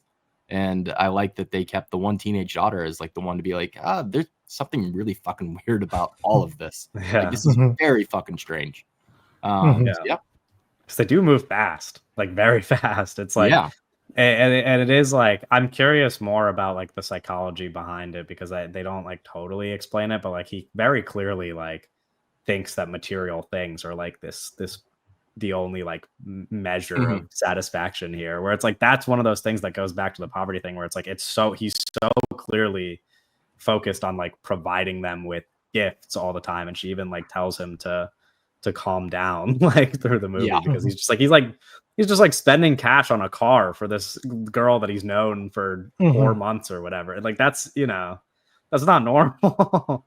And of course it's like buys her a whole new car, like this random, I mean, like at this point they've been dating for a little bit, but it's just like this, like he bought his daughter a bike, bought a whole car. This is crazy short. The video game trade-in market is not what it used to be, apparently. No. Because now that's crazy. Taking 10 games in, you're gonna get like $5. Yeah. Also, not to be like the whole like, you know, plot hole guy, but it is. It did confuse me when they bring up the video games finally, because the cops like finally toward the end ask Peter Dinklage about like anything weird going on, and he's like, "Yeah, we're missing a lot of video games," and it's like, you're not just missing a lot of video games. You're missing enough video games for this guy to have bought a car with the video games that he said. You know what I mean? It's like I feel like something should have been reported, or like they don't even bring that up until the end of the movie. I was a little bit confused because he notices the peanut M&Ms missing, but not thousands of dollars worth of video games, and like doesn't say anything or call the police, or I like that kind of confused me. I don't know. And it's a true story, so I don't really know how that was worked out in real life, but that is strange to me that it went down that way. Yeah, that's why. I mean, it's based on true sources. Like, obviously, like you can only poke so many plot holes in it before you realize. Well, I mean, he did make it for 6 months or whatever until. I mean, we're in spoilers now. Like, obviously, he gets ultimately will get caught, but it's like I mean, they kind of keep having these news clips, voiceovers of saying like, you know, we're still confident he's probably in the area, so be on the lookout. So it's like I feel like he like really just jumped into society really fast. And like going to dinners, going to restaurants. Seeing all these people for like, but like if the news narrative was still like he's in the area, like we still believe like he's probably around Charlotte. I guess again, is Charlotte a small town or is this a big city? I don't know. Is this somewhere where everyone knows everyone's face, or is this a massive city? But when he gets the daughter of the car, I was confused. Like I think I was like droning out at this point of the movie, but like what was like the whole point of the whole like him just like speeding down the highway? Was that supposed to show that he's still like a little mentally not there? Like what was like he was trying to show by like just like all of a sudden was he just annoyed at Jimmy Yang for talking? So he's like, I'm just gonna shut him up at driving. I didn't really get kind of the point of that one. I think I was zoning out at that point. I think the idea is that he was trying to win over the older daughter because just by being a cool guy. Like he didn't connect with her, so he was like, let me, like do something that's gonna make her like me. And she's clearly like she's clearly the one in that situation having the most fun. So it's like working. Makes sense. I also think it's like is a sign of how invincible he felt by that point of the story. Like he felt like Teflon, like nothing was gonna get him. Yeah. And then kind of the big third act here is where he's still kind of in the background working with Lakeith Stanfield, who's this kind of fixer kind of guy who's able to get you new identities, able to make you gone, able to get you a clean slate. And he's still kind of been working on that on the side to get passport, new identity and everything. And Lakeith Stanfield finally hooks him up after a bunch of phone tag of like call back again in like 3 weeks. And then no, like in 2 weeks. It's like, man, you can't just say like call me back tomorrow. Like it's always got to be like, next Tuesday will be when you can call me. For a second, I thought he was just gonna like disappear. Like I thought what it was setting up was that Lakeith Stanfield was just like never gonna meet with him. Yeah, but he did, and also I was kind of expecting when he said like, how much does this all cost? Like $5,000. Like, but for you, I was like, oh, he's gonna do him a solid. He's his boy, and it's like 50,000. Like, oh no, this is not how this is going. He's like, get you extra money. So that's kind of what the whole third act is that in order to get his whole new identity and get gone via Lakeith Stanfield's services, he has to pay $50,000 to get everything changed, get a trip to, I think his ultimate destination was Venezuela or something in the movie, and kind of just get a brand new life, start over, evade the cops. So he has to pay $50,000 in order to make this happen. So obviously he doesn't have that money. He has to go back to his roofman ways and rob the bank vault of the Toys R Us, which is again a moment in the trailer. You see with Peter Dinklage getting the money paint spray in his face. But this is also another scene where it's kind of like, are we rooting for this guy? Clearly he's got a lot of mental issues here and the way he views the world, and he's pistol whipping his security guard when I feel like he had ample opportunity to like just disarm him first rather than just saying like stop touching your weapon. Like I feel like you got to just like get the gun away from him first instead of just like hoping he doesn't make a move and then just pistol whipping a dude in the head. But and he's like clearly bullying Peter Dinklage, who's like a terrible guy the whole movie in terms of like the way he treats his staff. So it's like you don't really mind, but like there's still like things that Channing Tatum does in this whole robbery with everyone he kind of interacts with where you're like, yeah, this guy's not still like, you're still not fully like, yeah, I want to fully sign up my vote and hang a banner in my profile being like, I'm a what's his name supporter. I'm a Jeffrey Manchester supporter. It's like thick name, by the way. Yeah, Jeffrey Manchester. It sounds like an alias. Maybe that's his fake name, but that the whole third act is him getting the money. He ultimately gets the money from Lakeith Stanfield. But of course, as you see through the whole movie, he's driven, or at least the movie makes it seem like he's driven to be doing all this for family and for the people he loves and cares about. So the prospect of him just kind of disappearing to Venezuela and starting a new life isn't the most attractive idea to him. And that indecision ultimately is what ends up getting him caught. So that kind of ties us up with the movie, but a lot happens in that third act there. If there's anything we want to touch on with the whole him trying to get disappeared, which I was always confused about why he was so like focused on that. I don't know. Maybe if he thought like if Lakeith Stanfield got him the new identity, that would just be like, wash your hands, you're good with it. But then like, I don't think he really fully realized or clicked for him that when Lakeith Stanfield was there, he was like, no, like you leave the country now, like you never come back. And I just don't think it was ever registering for him that was the only possible reality here. So kind of the 50,000 that put him in harm's way to get the money of what really got him on the radar of police again didn't end up even mattering because he never even escaped anyways. Yeah, it's a shame because it's like, I mean, like you said, he doesn't completely visualize like the end of the situation, and so like he could have just avoided all of it, but like avoiding all of it would have also meant like coming clean to Kirsten Dunst's character and like being like, hey, I'm a man on the run. And like, I don't know, like obviously he was dragging that along, but it's like if you know that at some point you have to like abandon the situation, I think the thing to do would be to like confide in this person that you trust and be like, hey, this is my only option. Like it's either like we try to get out of here or I'm gonna have to get out of here on my own. But of course there's like some lack of emotional maturity which like plays, or immaturity, which like plays out in the end. I thought like the kind of moment that really got me and that like connected all the dots was like this Toys R Us employee who's been like bullied the entire time and like can't stand up for himself, like stands up to Channing Tatum, and that's like him, that's like it clicking in his head that he's like, oh, maybe I'm like a piece of shit. He's like, maybe I'm like actually hurting people, which like it sucks that that's how it has to happen because he has a real like it really turns into like Heat in the third act where it's like he's like home free and he's like I gotta go back and then he gets fucking caught. So yeah, it's unfortunate because there's just like a world in which you see this all working out if he was like a little bit smarter about it, but like you said, he's like a smart dumb guy, so the dumb guy kind of comes through in the end. Yeah, his morals are almost what bring him down. I mean that moment in the store where he pistol whips the guy is like the turning moment in that third act where he's like, oh fuck, I really am a piece of shit, like and he just starts doubting everything he's doing. Yeah. And he gets caught, and then you kind of realize he goes to jail, gets a bunch more of his original sentence that he escaped prison for added onto with all the new crimes he has picked up during his time free. Says Lee moves on, finds a new husband, and visited him a couple times in prison, even recently. And I think like 2036 is what the movie ends on, is when he's eligible for parole. So interesting movie. It's almost like the way that movie ends, it almost is like reminds me of that, what is that like Netflix documentary from like 2016, like Getting Away with Murder, like Make a Murder or whatever, where it's like this guy, like, but the end of the movie, you're kind of like, yeah, this guy shouldn't be locked up. We should set him free earlier now, which I don't know. I think other people can debate that, but I'm sure the movie paints things in lights that, are either more positive or more negative than it actually happened in the real life. But so Kevin, you knew all this going into it. You knew that this whole thing happened. You knew that this guy gets arrested.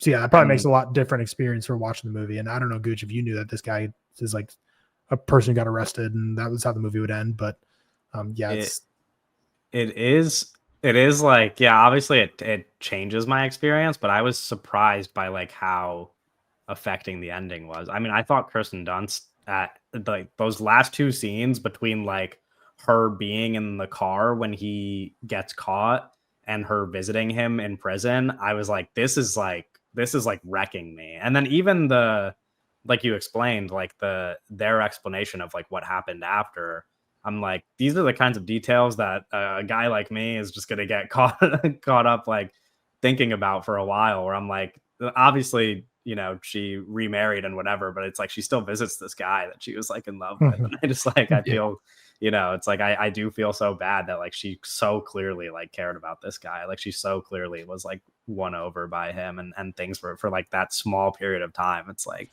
everything was perfect. It's like, it's really tough to watch it go down like that. I mean, I don't know exactly how, obviously it's a dramatization and like a movie's going to make it possibly feel a lot more painful than it was in real life. But from the movie perspective, I'm like, yeah, it was pretty painful to watch. Yeah, no, it's a car wreck in slow motion. Even when things are going well, like you brought up earlier, like there's just very clearly another shoe that's going to drop. The other shoe will drop, and you're just waiting for it the whole time. And the more he steals, even though you're kind of like rooting for it at that point, you're like, this is just making things so much worse.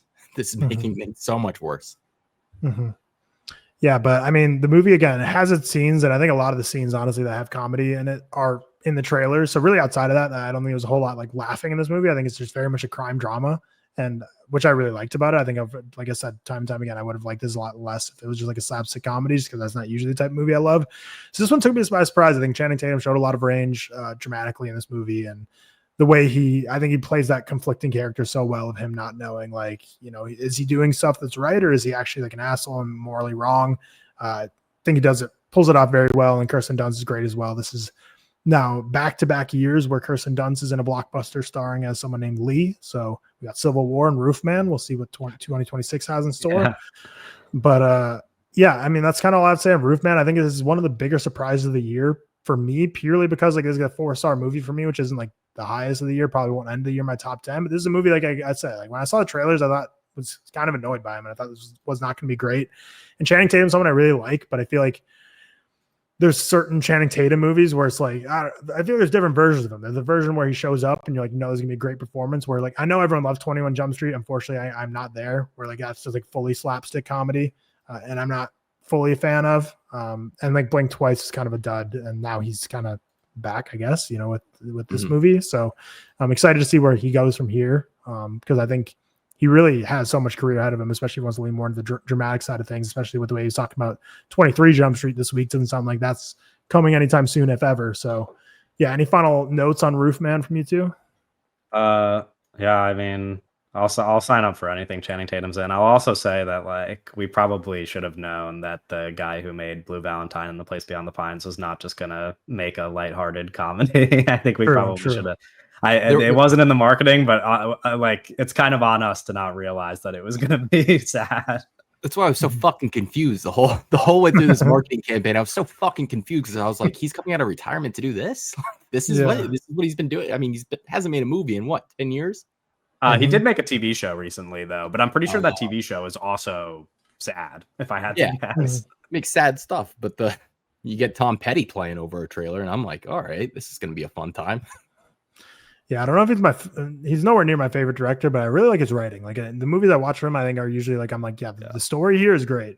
Even if like some of it I don't love, because I really like Blue Valentine, really like The Place Beyond the Pines. Both of them I have issues with, but this direction is good at kind of like setting you up well just to stab you in the heart, and he's never really missed in that aspect for me. So that's Roofman. That's our review. Good movie. Definitely the better of the two options this week for movie releases between that and Tron ARES. So if you want something like Roofman, go check it out. But now we'll kind of get into just going quickly over some like trailers and movie news. So we got the new trailer for Lynn Ramsey's Die My Love, starring Robert Pattinson, Jennifer Lawrence. Thriller follows a mother who struggles to maintain her sanity as she battles with psychosis, in theaters on November 7th. I mean, Lynn Ramsey, Robert Pattinson, Jennifer Lawrence, I was already kind of bought in. The trailers look really weird, and I have no clue what to expect from the ultimate product, but I think I'm going to love it. I'd be surprised if I don't. Have you seen other Lynn Ramsey movies? Because I have not. You Were Never Really Here is like the probably most popular one, unless I'm mistaken. I guess now it is. I don't know. I think we need to talk about Kevin.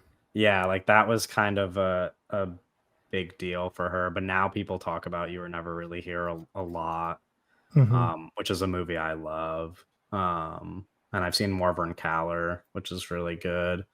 Ratcatcher, another one. Lynn Ramsey, she has a small filmography. She can direct. She knows how to make a movie. I thought the new trailer looked really good. This didn't hit the festival circuit, did it? Because I remember seeing news a few months ago saying that they're like recutting a lot of the movies, so that like maybe they plan on doing a festival run. They had to re-edit some stuff, but I don't. If it did play places, probably some smaller festival, or maybe it was just one, because I mean it was at was it Cannes or Venice? It was at one of the major festivals. It was at one. I think it got recut after the festival, so I don't know what happened between then and now, but I know it was not too long ago they said they were kind of going back to the drawing board and that wouldn't be ready for like New York Film Festival or something. But I don't know, I'm excited for it. I mean, two of our great actors in a movie together, so great pairing. We also got the new trailer for Chloe Zhao's Hamnet. Paul Mescal, Jesse Buckley, speaking of two of our great actors. Film follows William Shakespeare and his wife, Anne Hathaway, as they struggle to come to terms with the loss of their only son, Hamnet, in theaters on December 12th. Did you see this? Either of you? Was this out New York? Yeah. Well, no, I didn't see that. I thought you meant the trailer. No, okay. I did watch the trailer. I am like dying to see this movie. And actually, while you guys were talking about Tron, I was reminded to go look up tickets for my local film festival in New Jersey, Montclair Film Festival. And Montclair Film Festival, by the way, for anybody who's in New Jersey, kind of a crazy lineup. They have like everything there. They have most of the movies that I saw in New York at Montclair, plus Hamnet. I was looking at tickets, and I'm stupid for not looking at this earlier. Hamnet is the only movie sold out there, so I'm a little bit pissed about that. Maybe I will go try to get a standby ticket potentially, but yeah, I did not think to act fast enough because I was so busy with New York. But yeah, Hamnet looks great. I think it looks so good. Looks great, and the buzz on it is just incredible, especially the buzz on Jessie Buckley's performance, which I cannot wait to see. And Chloe Zhao, just getting back to, I mean, no offense to Eternals, but holy fuck. Getting back to, I think, her wheelhouse. This is going to be a tough, by the way, a very tough movie to recommend to normal people. You're like, hey, it's called Hamnet. Especially if it wins Best Picture. Especially, like, I feel like if it becomes the Best Picture movie, it's gonna, I mean, maybe people will like it. I mean, it sounds like one that'll rip your heart out. So it sounds like tears flow in all the theaters it's shown in. And I really actually haven't. I mean, what are the Chloe Zhao movies other than Eternals and Nomadland? Am I forgetting one? Oh gosh, what's the movie she did? I'm the Rider. Is that what it's called? Yeah, I haven't seen it, but I know people really like that movie. Yeah, I didn't like Nomadland. I thought Eternals was fine, so I'm not really like a Chloe Zhao ride or die. But Steven Spielberg was the one that just came out and he like introduced the movie and he was like, she's like the thumping beat of cinema right now. So he's like giving like the highest praise. I will say Steven Spielberg is producing the movie, so. I mean, hey, if he's hyping up people like Chloe Zhao, we're never gonna say bad things. You know, we need more hype men like that. Producing the movie makes sense though, but I feel like he produces a good amount of movies. I don't know. Maybe I'm confused. He's not listed as a producer on the credits, but I'm almost positive that like his company, like the Amblin Entertainment, is on it as a producer. So he's definitely involved in some capacity. Gotcha. Okay, that makes sense. But so I'm excited to see it, even though I don't love Chloe Zhao. I think the buzz is just undeniable about this one. We also got the first trailer for Park Chan-wook's No Other Choice. Film follows a man suddenly fired from a paper company and devises a unique plan to secure a new job, eliminate his competition.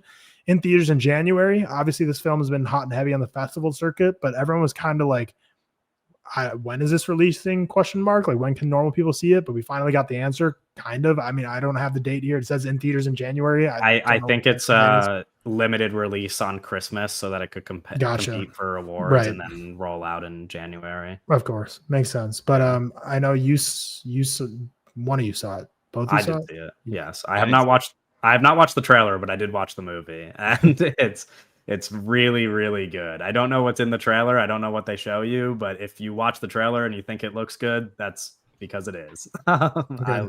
I liked it a lot. That was probably my third favorite movie of the festival. Which of his other works would you most compare it to? Because he has, I feel like, a very wide-ranging. Okay, so I think. Well, here's what I will say. I think it's very in conversation with how like Decision to Leave uses technology. There's a lot of like iPhones and FaceTiming and stuff like that, and it looks so cinematic. Like I don't think it's that crazy to say that there are like things in this movie that you've just never seen before, because he's done that more than once, where there's just like you see something and you're like, wow, nobody has thought to make a movie look like that, which is awesome. So in that sense, I think it's kind of like Decision to Leave. Other than that, it's weird because the movie is, and I hope that this isn't like spoiling something for people who only watch the trailer. I hope that the trailer conveys this. The movie is so funny, like maybe the funniest movie I've seen all year. So like, tonally, it's like you can't quite like, it has like an element where like the plot of the movie is that he has to like go and do violence and like murder people and stuff, but it's not like, it's not like Old Boy or whatever. It's like very silly. And there's like, there's sad underneath there, but it's like I everybody who was sitting around me at the screening, everybody was like, that movie was a fucking hoot. Like people could not stop laughing the entire time. So I don't know exactly what I'd compare it to in that sense, because tonally it's just it's kind of different for him, like in terms of just like how silly it is. But yeah, stylistically, maybe more like Decision to Leave. Love hearing that. I mean, I don't even need to see the trailer to tell you that I will be there day one for a Park Chan-wook movie. Yeah. No one else really doing it like him. Yeah, I get to see it at Austin Film Fest, and so it's at the showtime's at 4:30.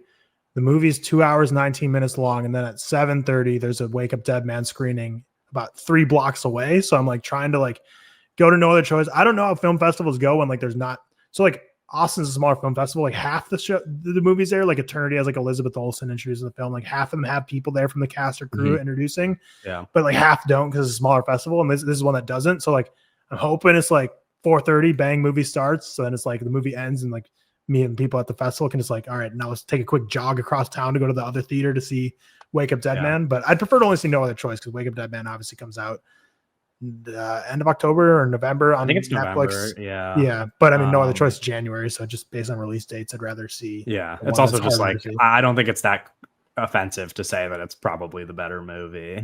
Not I don't know. I'm really excited. Not that I've heard great things about Wake Up Dead Man. Yeah, that's what I mean. It's like not that I'm not excited for Wake Up Dead Man. I am. It's just like I don't think it's that crazy to be like the new Park Chan-wook movie is one of the big to say though, because Josh O'Connor's like your guy too, though. And he is my guy. Saying he's like incredible in that movie. Yeah, I'm very excited for that. But regardless, best outcome is that I can pull off the double feature, because I think that'd just be an incredible night for both those movies. Then, I mean, I guess I won't say any comments, but I think it's a step down in quality. First trailer for Mercy, starring Chris Pratt and Rebecca Ferguson. Film follows a man strapped on a chair who must prove to an AI judge in 90 minutes that he didn't murder his wife. In theaters January 23rd. So before I even watched this trailer, I saw someone tweeting it saying like, glad to have Chris Pratt back in real movies again. And I didn't think it was tongue in cheek. So maybe they weren't. I thought that was like when I read it, I thought it was a serious tweet. Now after seeing the trailer, I'm like, okay, it was a sarcastic tweet, or at least I'm hoping it was, because this movie looks like the least real movie ever. Yeah, I mean, it's a January movie, so that's perfect for January, but what are we doing? I saw the January release date and I knew. It's also like, it's like, what if The Fugitive had the opposite of one of the most charismatic men in Hollywood in the lead, and also was about like AI? And also this is like, you know, not to get too political, but just like the immediate thing that stood out to me is like when people have conversations like this about like, oh, what if we incorporate AI technology into crime and stuff like that? It's like, what would happen in real life is that it would still be very racist. So to, you know, because like it's like people don't think about that, but it's like I you know, people have been like, oh, what if AI just like, or if technology got so advanced that we could just do this, that, and the other thing and like prevent crime? It's like there are people who program these things, and those people are going to program them with racial biases in mind. So like that's the first thing, to see like the lead character be a white man who's like, I think if they say in the trailer, like a former cop or something. I'm like, this is ridiculous. He was part of the designers. Yeah, he like designed the system. So I'm like, you're probably fucking racist too, dude. Like it's like that part confused me a little bit. I was like, I don't know if this is how this would go in real life, and it looks bad. So just a double whammy. He's gonna hold off the AI police with the clicker and his hand up, just like Jurassic World. He's like, stay back, AI. Yeah, this doesn't look bad. This looks fucking terrible. Like just fucking awful. The poster itself, I mean, speaks volumes. It's like one of the worst. It's one of the worst posters I've seen. Yeah, it's crazy. It's got like some weird, like, I mean, just like it looks like a 7th grader made it. It's like guilty 95%. Yeah, no. I also discovered via Jared Gilman, the young boy from Moonrise Kingdom, all grown up now. Yes, frequent tweeter. That this movie is directed by the lead producer of War of the Worlds, the Ice Cube War of the Worlds. Okay. Oh, the Ice Cube one. Okay, right. Yeah. I'd also like to add Prime Video, out of all the streamers, I think throws out the most trash movies. Like Netflix obviously turns out a high volume of trash, but like Prime Video like consistently puts out these like huge blockbusters. Like they had one last week with Mark Wahlberg and Lakeith Stanfield. Fucking terrible. With Shane Black directing. This doesn't have nearly the talent on board. All respect to Rebecca Ferguson, who I love. She's very talented, but not nearly the talented as Play Dirty. And I would imagine this is even worse than that. Like, this looks fucking terrible. Really fucking bad. Yeah, it's like Amazon in like late 2010s, late 2010s, they were like, let's not make our own movies. Let's acquire movies like Manchester by the Sea, Sound of Metal. And like, let's just find movies that need fun, that have been made and are great. We're just going to pick them up. And now they're like, we could just cut out the middleman, make more profits by making our own. But they realize that people will see Chris Pratt and just be like, watch the new movie, and they can make just as much money as they would if they actually put effort in their movies. So, Amazon once upon a time was a streamer that like had stuff that was like Oscar worthy movies. And like when you saw the Prime Video label that they would back, it's like, it's going to be a real good movie. And now it's like, it almost feels like they're Netflix, but delayed by 5 years. And trust me, Netflix cranks out so much crap too. But I feel like Netflix, like especially a couple of years ago, is like everything they were dumping on was crap, which they probably still crank out the same amount of volume with. But I think Netflix still has at least 5-ish movies a year where you're like, that's a movie I'd recommend to anyone to see. Even if it's something like Carry On, which I don't think is a great movie, but it's like a movie people enjoy and will watch and not be like, this is like the worst thing ever, like something like this does. I couldn't tell from the trailer if this is supposed to be like, so it's a 90 minutes to prove that they're innocent. I don't know if it's a real time, like clock starts and then the 90 minutes of real time passes.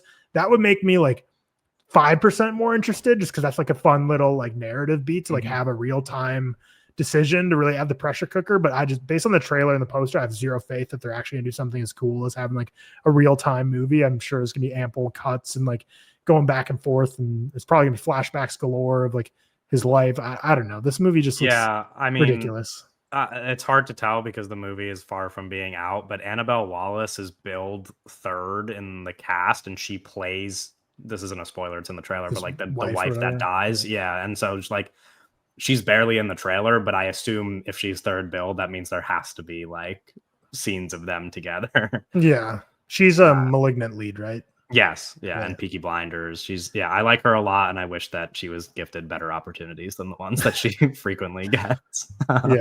Disappointing. Rebecca Ferguson deserves better here too. But then we got a couple TV trailers this week. Got the first trailer for Breaking Bad creators Vince Gilligan's much anticipated new series Pluribus. Series following the most miserable person on earth who must save the world from happiness. Premiering November 7th on Apple TV Plus. I don't know. Vince Gill, I think we, without knowing you two, I can pretty confident we all have liked Breaking Bad, at least. Maybe Better Call Saul. I haven't watched Better Call Saul actually, but I think Vince Gilligan's name obviously has an aura to it as a result of those two films and how well they did. I wasn't gonna say critically, but I think Better Call Saul was always like famously like snubbed from like every. Maybe it was just Bob Odenkirk that just got. It still did well critically. X-Files too. Yeah. I'll throw did well critically, yeah. I guess awards wise, it was always the meme, like Bob Odenkirk, just like every time he's nominated, he loses. But yeah, I mean, for some reason, I just don't find myself excited for this. But maybe that's a me problem. Maybe that's a TV problem. Maybe that's an Apple TV Plus problem. But I don't know. I love Breaking Bad, but I don't really care. I didn't watch the trailer because I didn't know if we were talking about TV trailers or not. But I've still only ever gotten through halfway through the second season of Breaking Bad. So, wow. Who knows when I'll finish that show? Probably never. Sorry probably to all the every person listening is probably like, why the fuck do you bring this guy on the podcast for like the third time? I'm sorry to all the Breaking Bad fans, but yeah, I don't know that I'll ever get through. It's understandable. So you're definitely not excited then. How about you, Gooch? Yeah, no, Breaking Bad did take me like 2 or 3 tries to get through that first season. Oh, okay, wow. Once I finally did, I was like all aboard and think it's like the best show ever now. I also love Vince Gilligan's work on the X-Files. He directed like pretty much, 90% of the great episodes he had his hands on. And then really enjoyed Better Call Saul. But I will say Better Call Saul had this same aura to it where it was like, why are we doing this? Why are we going back to New Mexico? Can we do something else? Can I see Vince Gilligan flex some other muscles? And then I was just proven wrong. 60 something nominations, no wins, but great television series. I'll be right back for this one. I think the biggest selling factor outside of the Reyes Sehorn and the Vince Gilligan, tags on this is that it is Apple TV, which Apple TV, they have struggled, I think, with their movie division of late. I think they've put out quite a bit of shit. But in the TV department, there's almost no one else doing it like them. They have really moved into that HBO space. And I think it's just them and HBO in terms of like, we are going to put out a couple series a season and they're all going to be at least well made. Like at the bare minimum, these things are going to be incredibly well made. And I think Pluribus is going to fall into that. Speaking of HBO and speaking of shows that took me like 3 tries to get into before finally like binging all the way through it, we got a Game of Thrones prequel trailer, A Night of the Seven Kingdoms, premiering January 18th on HBO. Like I said, Game of Thrones, I probably have seen the first season like 5 times purely because like throughout 5 years of my life, I like watched the first season. Like I just couldn't get into it when everyone else did. But by the time like season like 4, I think was airing, maybe 5 was when I like, got fully caught up and watched them live. And I love Game of Thrones. Like I'm not any different than anyone else. No, where I'd say like the final season, actually, I think the final like 2.5 seasons were like pretty shit. But it really is obviously wiped from the populace. But I mean, House of the Dragon came out when House of the Dragon, like, even like a week before it came out, I was like, I'm so not interested in this. Like, you're excited, not because I was like bitter about Game of Thrones. It's just like, it was kind of like what you're saying about like Vince Gilligan with Better Call Saul. It's like, why? We're just kind of going back same world, rinse and repeat, and then House of the Dragon happens, and I've loved the first 2 seasons, and like this is the same thing where I'm like, I saw the trailer. I'm actually more excited for this than House of Dragon, mainly because I think I know that they can kind of recreate that magic again. I'm really excited for this personally. I don't know about you two, but any Game of Thrones I'm going to be bought in for.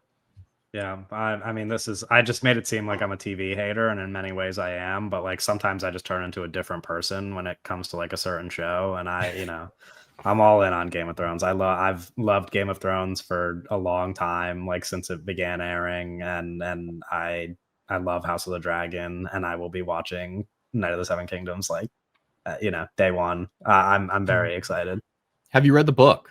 Or no, God, no. Okay. No, that made it sound bad. I'm like I'm over here like acting like I don't read. I do. I just I don't know that I've ever considered. My sister has read a number of the Game of Thrones, but that's kind of like one thing we watched Game of Thrones together often, and I know that she's read a lot of the books and she had some pretty strong opinions about the end of the show, like most people did. But I only asked because people, when this got announced, and HBO had announced fucking 20 different Game of Thrones spinoffs, but this was, I think, in the top 3 for most people, if not at the top of the list in terms of the source material is apparently just fantastic and very adaptable.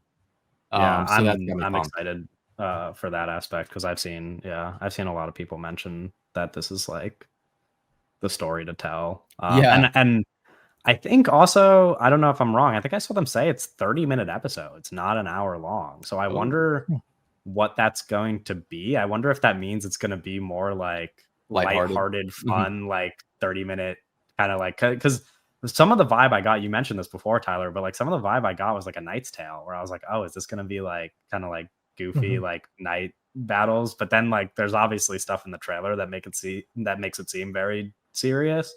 So I don't know. I'm curious about that 30-minute runtime because I'm like, is this going to get a little goofy? Like I would welcome that if they went that route. But they said no magic and no dragons, right? So, or am I thinking of something else? One of the no, I don't know if I saw that, but you might be right. I thought I saw some. It might have been about this show, might have been something else. But I thought I saw something saying there's no magic and no dragons in this. So like I don't know. The budget, obviously, in the Game of Thrones, I had to go a lot to like the dragons. Same with House of the Dragons. So it's like if you have. Because HBO is still putting the blank checkbook behind anything Game of Thrones. So it's like if you have all this budget and don't have to worry about that stuff, like I'm excited to kind of see what kind of scale they're able to achieve when they know they don't have to spend all that money on CGI dragons and other things. I don't need that much dragon. Yeah. Like I've been liking House of the Dragon, but I think this universe when it was too much best, when it was at its best was those first 4 seasons of Game of Thrones, the original run, and where it's dialogue heavy, lore heavy. There are some of those elements, but it's very reserved and like kept to the side for a very concentrated punch towards the end of the season. Like they barely used them. I mean, like what makes Game of Thrones so great is that it's like, I mean, it's literally in the fucking title. It's like a game of like politics and like power. It's like that's what you want. Like what makes it such compelling television is that you're like watching all these conversations take place in all these different and everybody's like stabbing each other in the back, and like this is how you work your way up to the top. Like that's I don't know, that's the most compelling part. The dragons are cool, obviously everybody likes dragons, but I agree. I don't think you need the dragons for it to be good. Remember when Aaron Rodgers was in Game of Thrones? Oh god, those last 2. Noah Syndergaard. Oh god, yeah, they were so drunk. Those the writing was on the wall there for sure. Ed Sheeran just yeah, Ed singing. Sheeran I'm cool with though. That's fine. Yeah, I was gonna let say, Ed Sheeran do whatever he wants. Let him have some fun. That's fine. But also, like, at least it like worked him into the plot rather than just being like, let's put his face on the screen to get killed. Like Aaron Rodgers, he literally just like runs down an alley and gets fired. Yeah. It's like, what are we doing here? Well, I mean, sure, Ed Sheeran, whatever. Movie news, rest in peace. Huge rest in peace to Diane Keaton, star of Annie Hall of Manhattan, several Woody Allen projects, well, The Godfather, Godfather Part 2, an icon of cinema. We're starting to lose some like big iconic people in the last few months. So definitely a heavy year for the film industry, for losing some major players and major contributors to not only the films that they were in, but the industry as a whole for the years they were active and beyond. So rest in peace, Diane Keaton. Just lose a lot of people lately, which is just never fun. It's the 70s actors, which is like really sad because those for me are that decade is just like it's the gold standard. And these are icons of cinema. They kind of set the bar for what the modern Hollywood star looks like. And Robert Redford, Diane Keaton. I mean, these guys are getting up there. Mm-hmm. Yep. On a little lighter note, Damien Chazelle, probably one of my favorite directors. Next film is like official. It's been rumored for a long time, but prison set film composed by Justin Hurwitz, Cillian Murphy and Daniel Craig starring. I don't know, man. Like, how can I not be like the most excited ever for this? Like, Cillian Murphy and Daniel Craig are just like two. I mean, Oppenheimer was my favorite performance of 2023, and Daniel Craig and Queer was my favorite of 2024. Now they're both in a movie together with like maybe my favorite director and like a composer as no misses. Like, I'm amped for this, and I don't know, perfect setup for a movie for me. So, the thing is that, and I don't know how many people are aware of this. I feel like I make it a lot of my personality, but Cillian Murphy is like as much of my guy as a person can ever possibly. I mean, I'm like the Cillian Murphy super fan, although he has many super fans. The thing, I'm not going to get too competitive about it because people on the internet love their Cillian Murphy, but that's my favorite actor. And I will, I'll watch fucking any movie for him. So like, and he, I don't want to say he makes bad movies, but he's willing to kind of work with anybody if he's friends with them. That is like something that I admire about him, though. Like, I think it's cool that he can go from making the biggest movie of the year with Oppenheimer to just being like, I'm gonna go work with my buddy Tim on this movie Steve that like two people are gonna see, and it's like, I don't know. I think that's cute and awesome that he just jumps from that to being like, and I can also just go work with Damien Chazelle. And it's like when he makes those decisions, it's just hard for me to not be like the most excited I've ever been for a movie. And I love Daniel Craig as well. I love Damien Chazelle. So that's just like the cherry on top. I'm very interested to find out more about this movie, specifically like the tone. Like what are we going to be looking at here? Because Chazelle has done now, Whiplash, a very different movie from Babylon, which is a very different movie from First Man. What are we going to get here? Because prison can mean a lot of things. I've seen Daniel Craig in a prison movie that was a straight up comedy, and Logan Lucky, and he's great in that movie. Chazelle could also just be making the most depressing prison movie of all time as like a Whiplash, pun intended, from Babylon's reception, which obviously the general public fucking hated. I'm interested to find out more about this. Do we know if it's like based on any book or anything? I haven't seen any concrete details about the plot because I feel like initially we got the rumors of prison movie, and then it pivoted to like Leo and an Evel Knievel movie as Damien Chazelle's next movie. And then all of a sudden we haven't heard anything about that in forever, and now we're back to this, which sounds a lot more real now. So I'm sure more details will come, but there's nothing we know about this movie yet that has any reason for me to not think this is probably going to be like a 5-star first watch. If I'm going to just, no need to set expectations too high for myself, but that's kind of where we're at.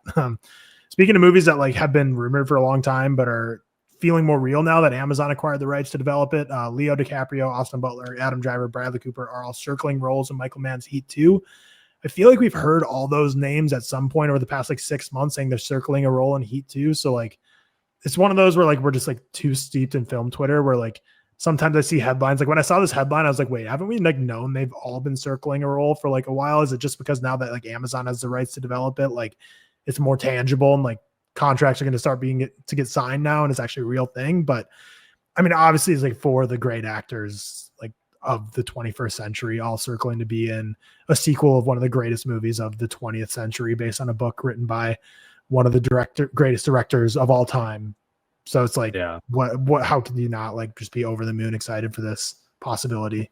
Everyone's obviously trying to create rumors about like who's going for what role. I think the least likely situation is all four of these are in the movie. If that happened, that'd be bananas crazy, maybe with the greatest cast of the century. But I don't know. That's a lot of firepower for a movie. But I mean, hey, it was like Pacino and De Niro in the first one with Val Kilmer. So it's like, you kind of got to keep something somewhat on par with that. I'm gonna be I shouldn't say I'm gonna be disappointed, but now that I know I can have it, I want it. Like I want all four of them in the movie, and that is like best case scenario. Is that, I mean, if all four of these guys get cast, it's just like this is the movie of like our lifetimes. You know, it's like this will be the best movie since Heat. So I mean, there's just no other way to react to this news than to be like as excited as a person could possibly be.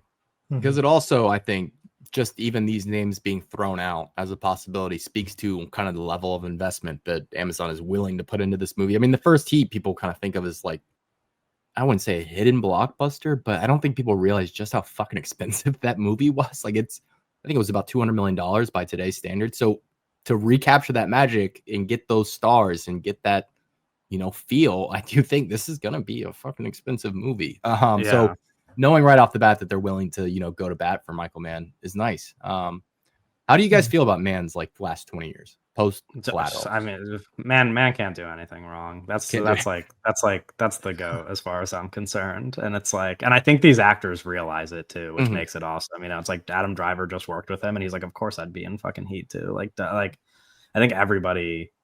Yeah, like people talk a lot about late style and blah blah blah, but it's like one day we're not going to have Michael Mann, and we're going to look back at his career and be like, that was, like nobody's going to fucking complain about Ferrari or whatever. It's like he's the best.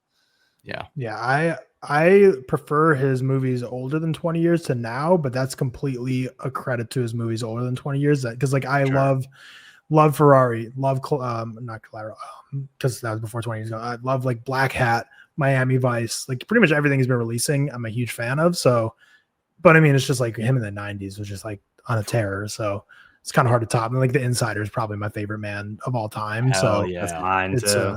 Respect. There we go. I love The Insider. We're just an Insider pod now. Nice. Yeah. But it's like you have no idea how many Insider pods I could do. We could do 10 episodes in a row on The Insider.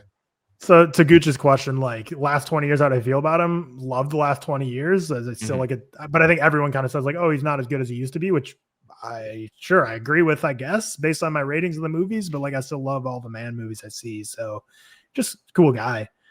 But speaking of Bradley Cooper, also in talks star in the new Ocean's prequel movie, which was supposed to be Margot Robbie and Ryan Gosling. Now it's Margot Robbie and Bradley Cooper.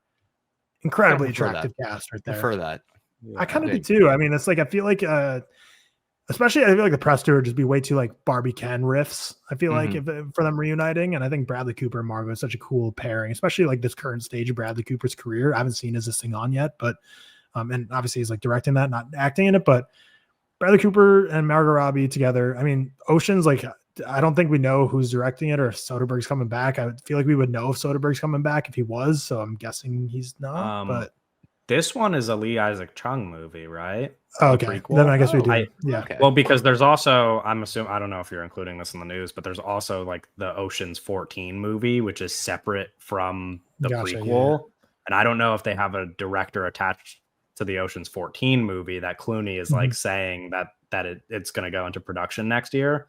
But I'm pretty sure this prequel with Bradley Cooper and Margot Robbie has Lee Isaac Chung directing. You're absolutely correct. Yes, which is such an interesting, like, I kind of talked about this before with Twisters, but it was interesting to see him do like a, one for me, one for them thing with Twisters. And now it's like, oh, maybe it was just like, maybe the one for me was Twisters and he just wants to like make blockbusters, which I just never would have guessed after watching something like Minari. I'm like, wow, I can't believe this is the route we're going down, but maybe that's just what he's going to be for a while. It's like now he's directing an Ocean's prequel and who knows what's next. Yeah. And more than anything, I want to see Bradley Cooper. I mean, Bradley Cooper has done like, his past decade has been amazing in my opinion. but seeing him come back to, I think, a role where he gets to really flex he just is your prototypical movie star. And I don't feel like he's played into that outside of A Star Is Born, like, at all. I mean, for the past decade, he's just kind of done some really interesting stuff. Is this thing on? Supposed to be, very muted output, or very reserved kind of movie, very soft. This would be exactly what I'm looking for. Across Europe, heist, casinos, him in a suit, Margot Robbie. That's what we go to the movies for. Yeah, I mean, Bradley Cooper hasn't like truly been like a movie star, I feel like, since he started like directing full time, because like he just hasn't been in the volume of films to like merit one. But like when he was on the run of like the Hangover movies with like Silver Linings Playbook, with American Sniper, Limitless, American Sniper. Yeah, he was kind of everywhere. Yeah, he absolutely was. And I would love to see him return to that. And I would love to see him return to more action movies, because I think he can pull it off for sure. Do the A-Team, revive the A-Team. Come on. Oh God, yeah, I forgot about that. Yeah, A-Team and Expendables, I would always confuse those two movies. Both probably similar in quality. I haven't seen A-Team forever, but Saoirse Ronan's been cast as Linda McCartney in the Sam Mendes 4 Beatles movies. I don't care who he casts in these movies. I can't get excited for them. I'll still see him, but the cast are incredible. And Saoirse and Paul together is great to see, but like I just can't get myself to be excited about these, man. Like I don't know what to tell you. One musical biopic's enough for me to be already bored and like annoyed. 4 of them that I like have to see is like this, like they're billing it as like this event where you're supposed to like see them all like back to back. Like I don't know how they're, but I don't know. I don't care about this. I love Saoirse Ronan. She's like maybe my favorite like 30s-year-old-ish actor or actress. So, but I don't know. Are you guys excited for these movies at all? Like, No, and I'm like a Beatles defender. Like when people are like, they're so fucking overrated, they weren't actually that good. I'm like, you're a fucking idiot. They're like the best band ever. But I don't need this because there's so much Beatles content that already exists. Fantastic Beatles content. There was a 6-hour documentary dropped last year with just like nonstop behind the scenes footage that you could ever ask for. You don't need 4 biopics. Like that's just stupid. I don't know. And the fact that it's tying up, I mean, just so much like great young talent along with Sam Mendes, that this feels ill-advised all around. But who knows? Maybe the British people, go out in flocks to see these movies and it'll end up working. But I can't see a world in which this ends up being a success, at least financially. Like, what the fuck is this? What are we doing? Yeah.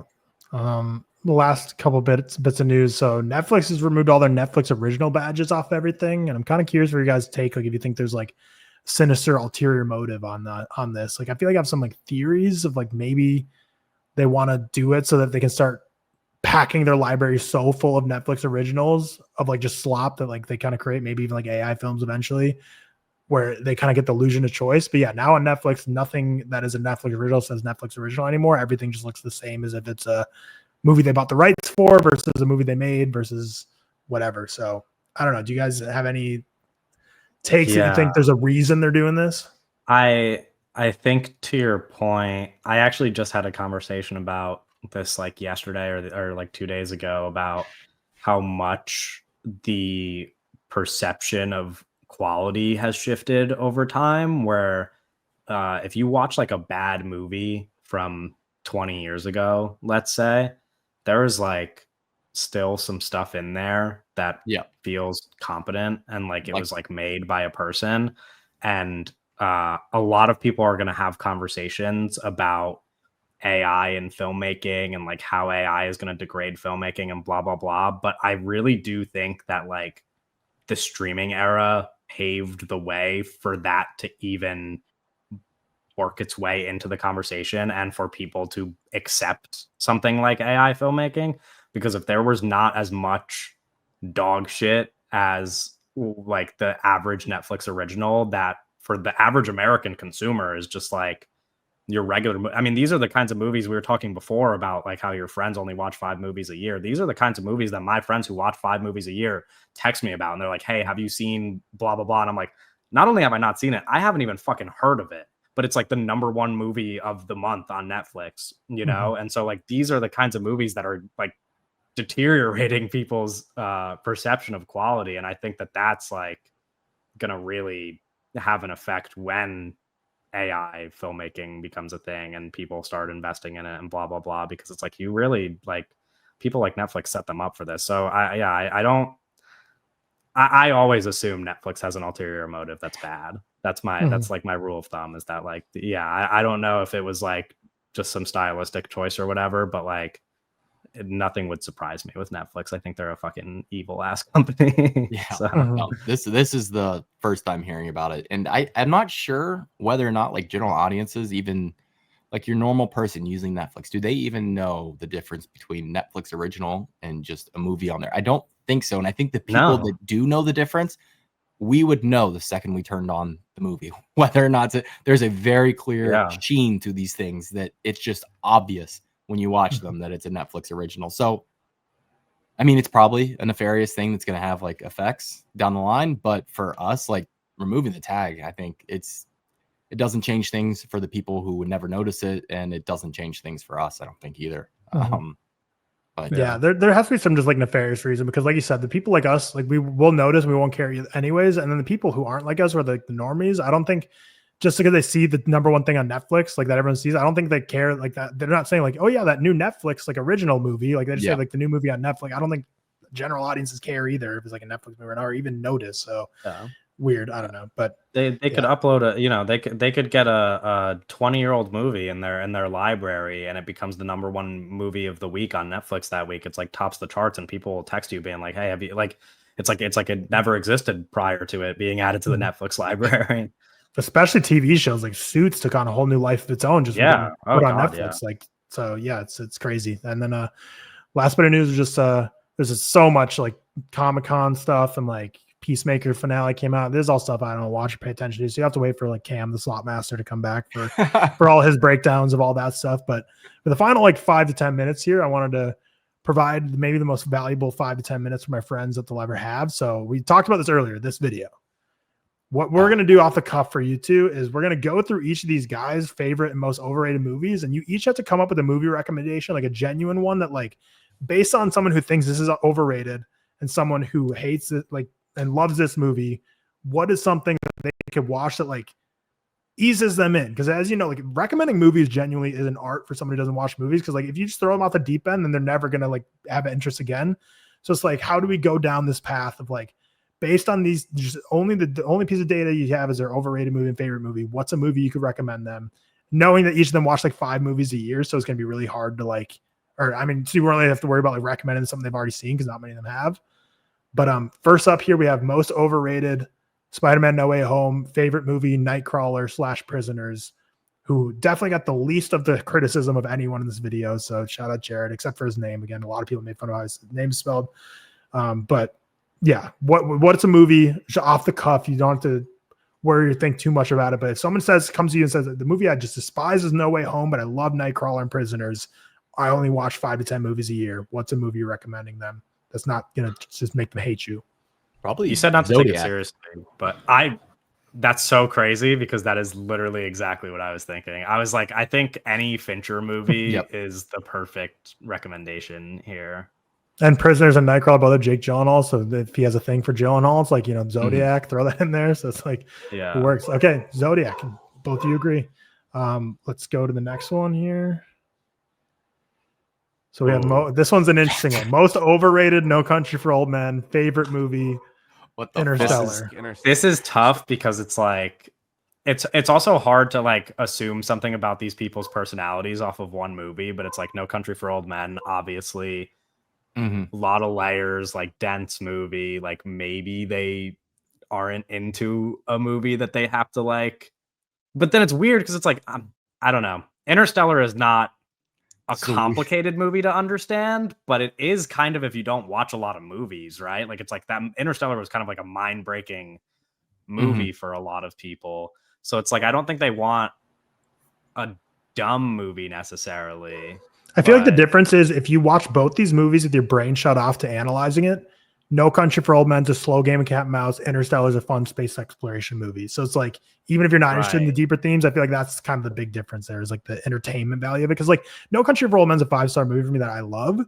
It's absolutely a movie I can obviously see why if I recommended some normie who doesn't watch many movies, if they came to me and like, yeah, I was bored, I didn't love it, like I would totally like That would not shock me at all. So it's like, I get it, but where are you guys going here? I'm thinking like still like I'm thinking like big blockbuster, but like big blockbuster that, you know, like I don't, it's like, have they seen Dune? You know, like it's like I would think something like Dune would be a good. I'm just scared to recommend something obvious that they might have already seen. Yeah, like I think I've seen Dune. Give me one other one other than Dune. Like, 2001, I think is off the deep end a little bit. I think that's a little too. It though? It's pure... Someone's saying No Country for Old Men. What about? I feel like that's rough. I feel like what about Mad Max Fury Road?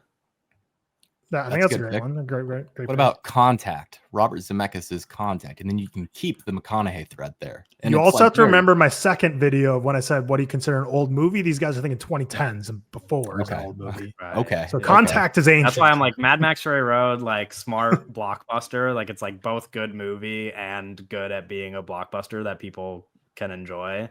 That's what I was thinking with Dune as well. It's like, I don't know, something in that space where it's like big successful blockbuster with a wide audience, but also is like has enough there going for it.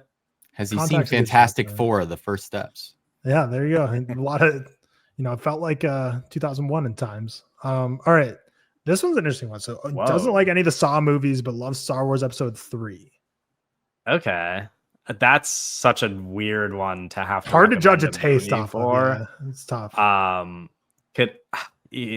Do we know if he doesn't like the Saw movies because they're too violent, or if he doesn't like horror in general?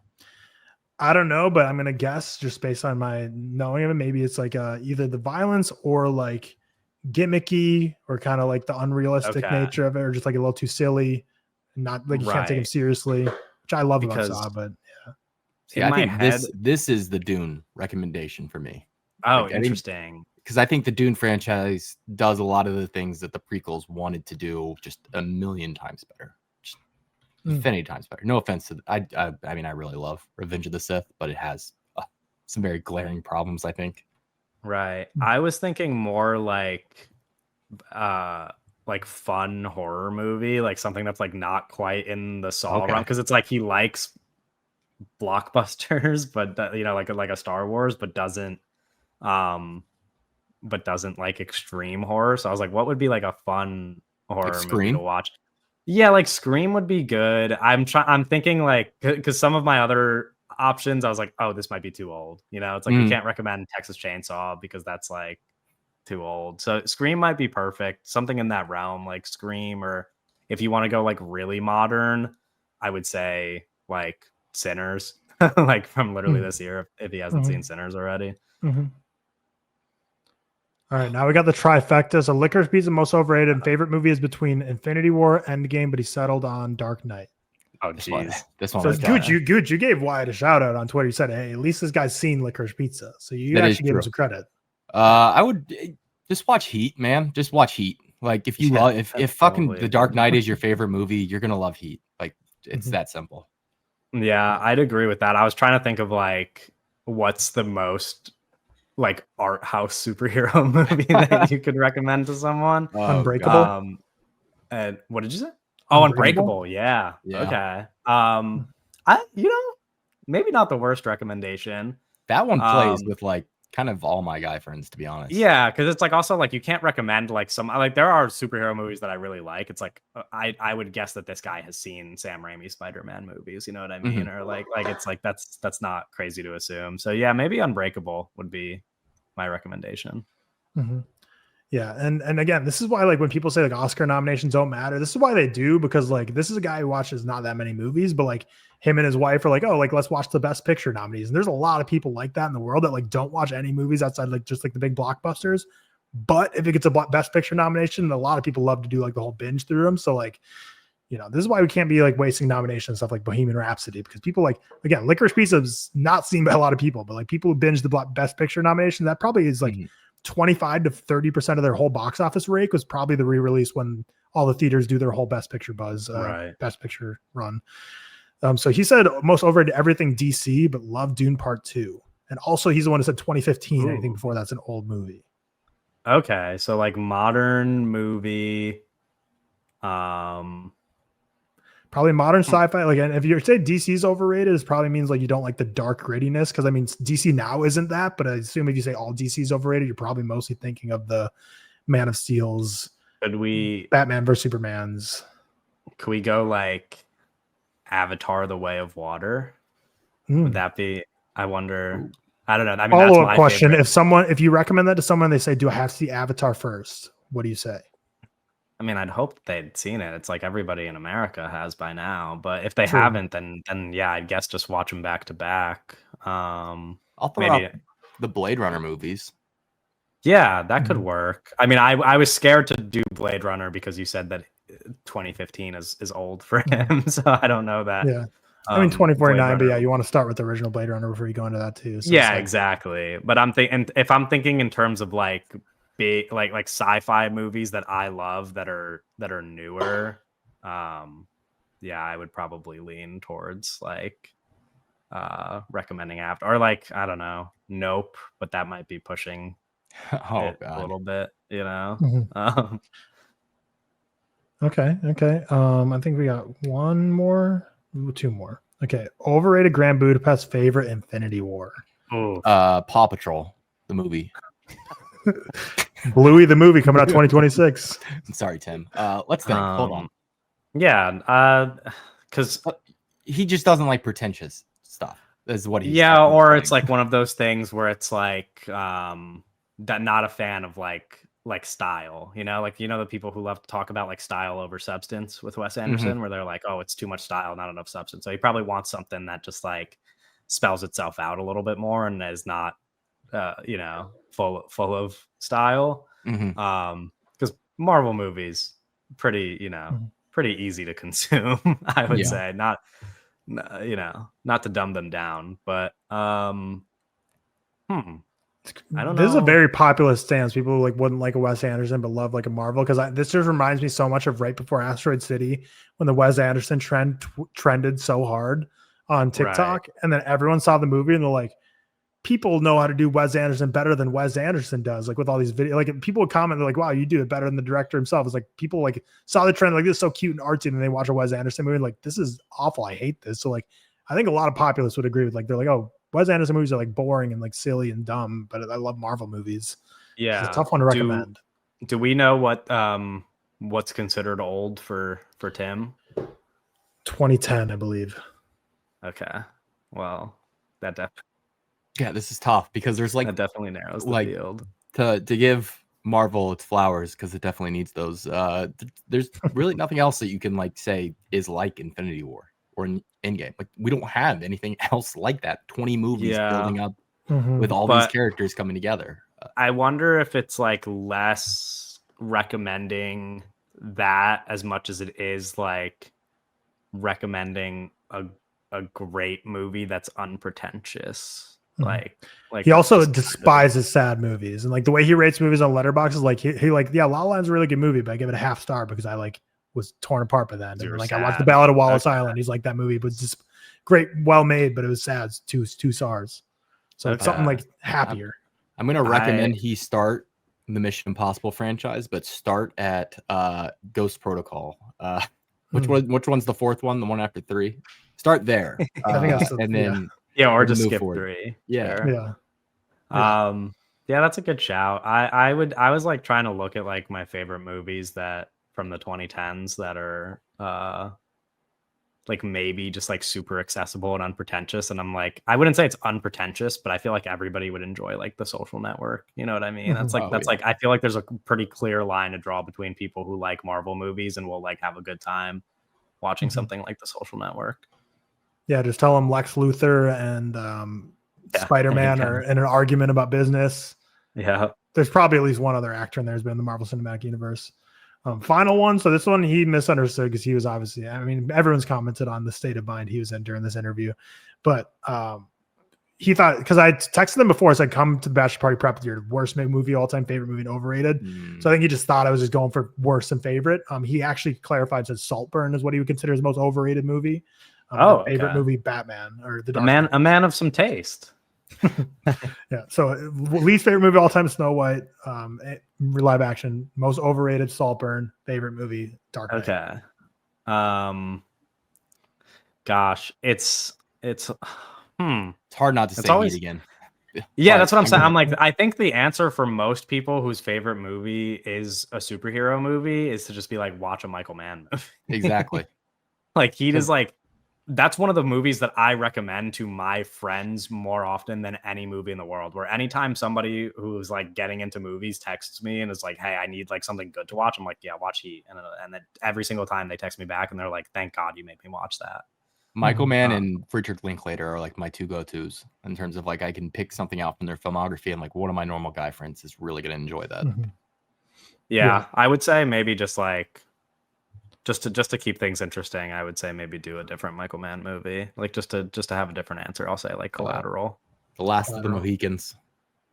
Yeah, that might be all right. Well, perfect. Yeah, that was fun. I just with that video from this week and making the rounds on Twitter, I wanted to be like, all right, what's like a real recommendation we'll give each of these. So I'm going to send this timestamp to them when we get this uploaded. I'm going to tell them to all watch it, and I'll have them all report back and see what they say here. But no, that was great. Love the recommendations. That'll do it for ReelTok episode 162. Shout out to our executive producers as always, Ollie Powell, Stefan Johnson, and Cole Beaver. This week, tomorrow I'm recording with Cam. So Thursday's real quick. We don't know what it's going to be yet. Friday, we will be reviewing Portrait of a Lady on Fire. Next week, we got The Black Phone 2, After the Hunt, and potentially Blue Moon as a limited release. So we'll see which theaters of ours gets it, although I know George has already seen it at the festival. But we'll see if Austin gets it, and if it does, then we can talk about it. But yeah, should be fun movies coming out. It's festival season, hot and heavy.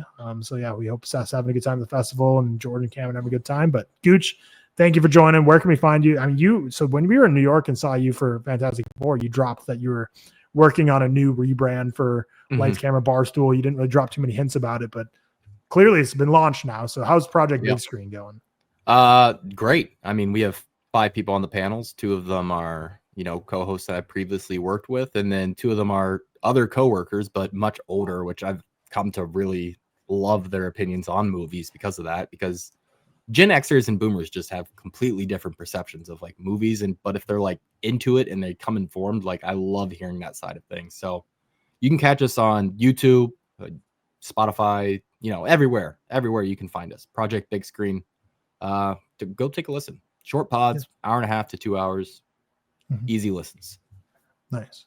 And KMeeks, where can people find you and Looks Like a Movie podcast? Yeah, Looks Like a Movie is the name of the podcast. I'm going to go record another podcast about Roofman right now. Maybe don't listen to that one because I don't know that you want to hear that much about Roofman, but you guys could show up next week maybe. Open it in a different tab and just let the YouTube video play. If you don't want to listen to them again, just give us a view. Yeah, why not? Yeah. Get us an extra subscriber. We could use them. And you can find me on any social media at KMeeks Film or KMeeks on Letterboxd. I think I'm on TikTok, Twitter, wherever. That's it.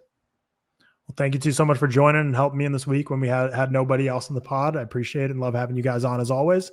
But that's episode 162 for you. See you later. Peace. See you.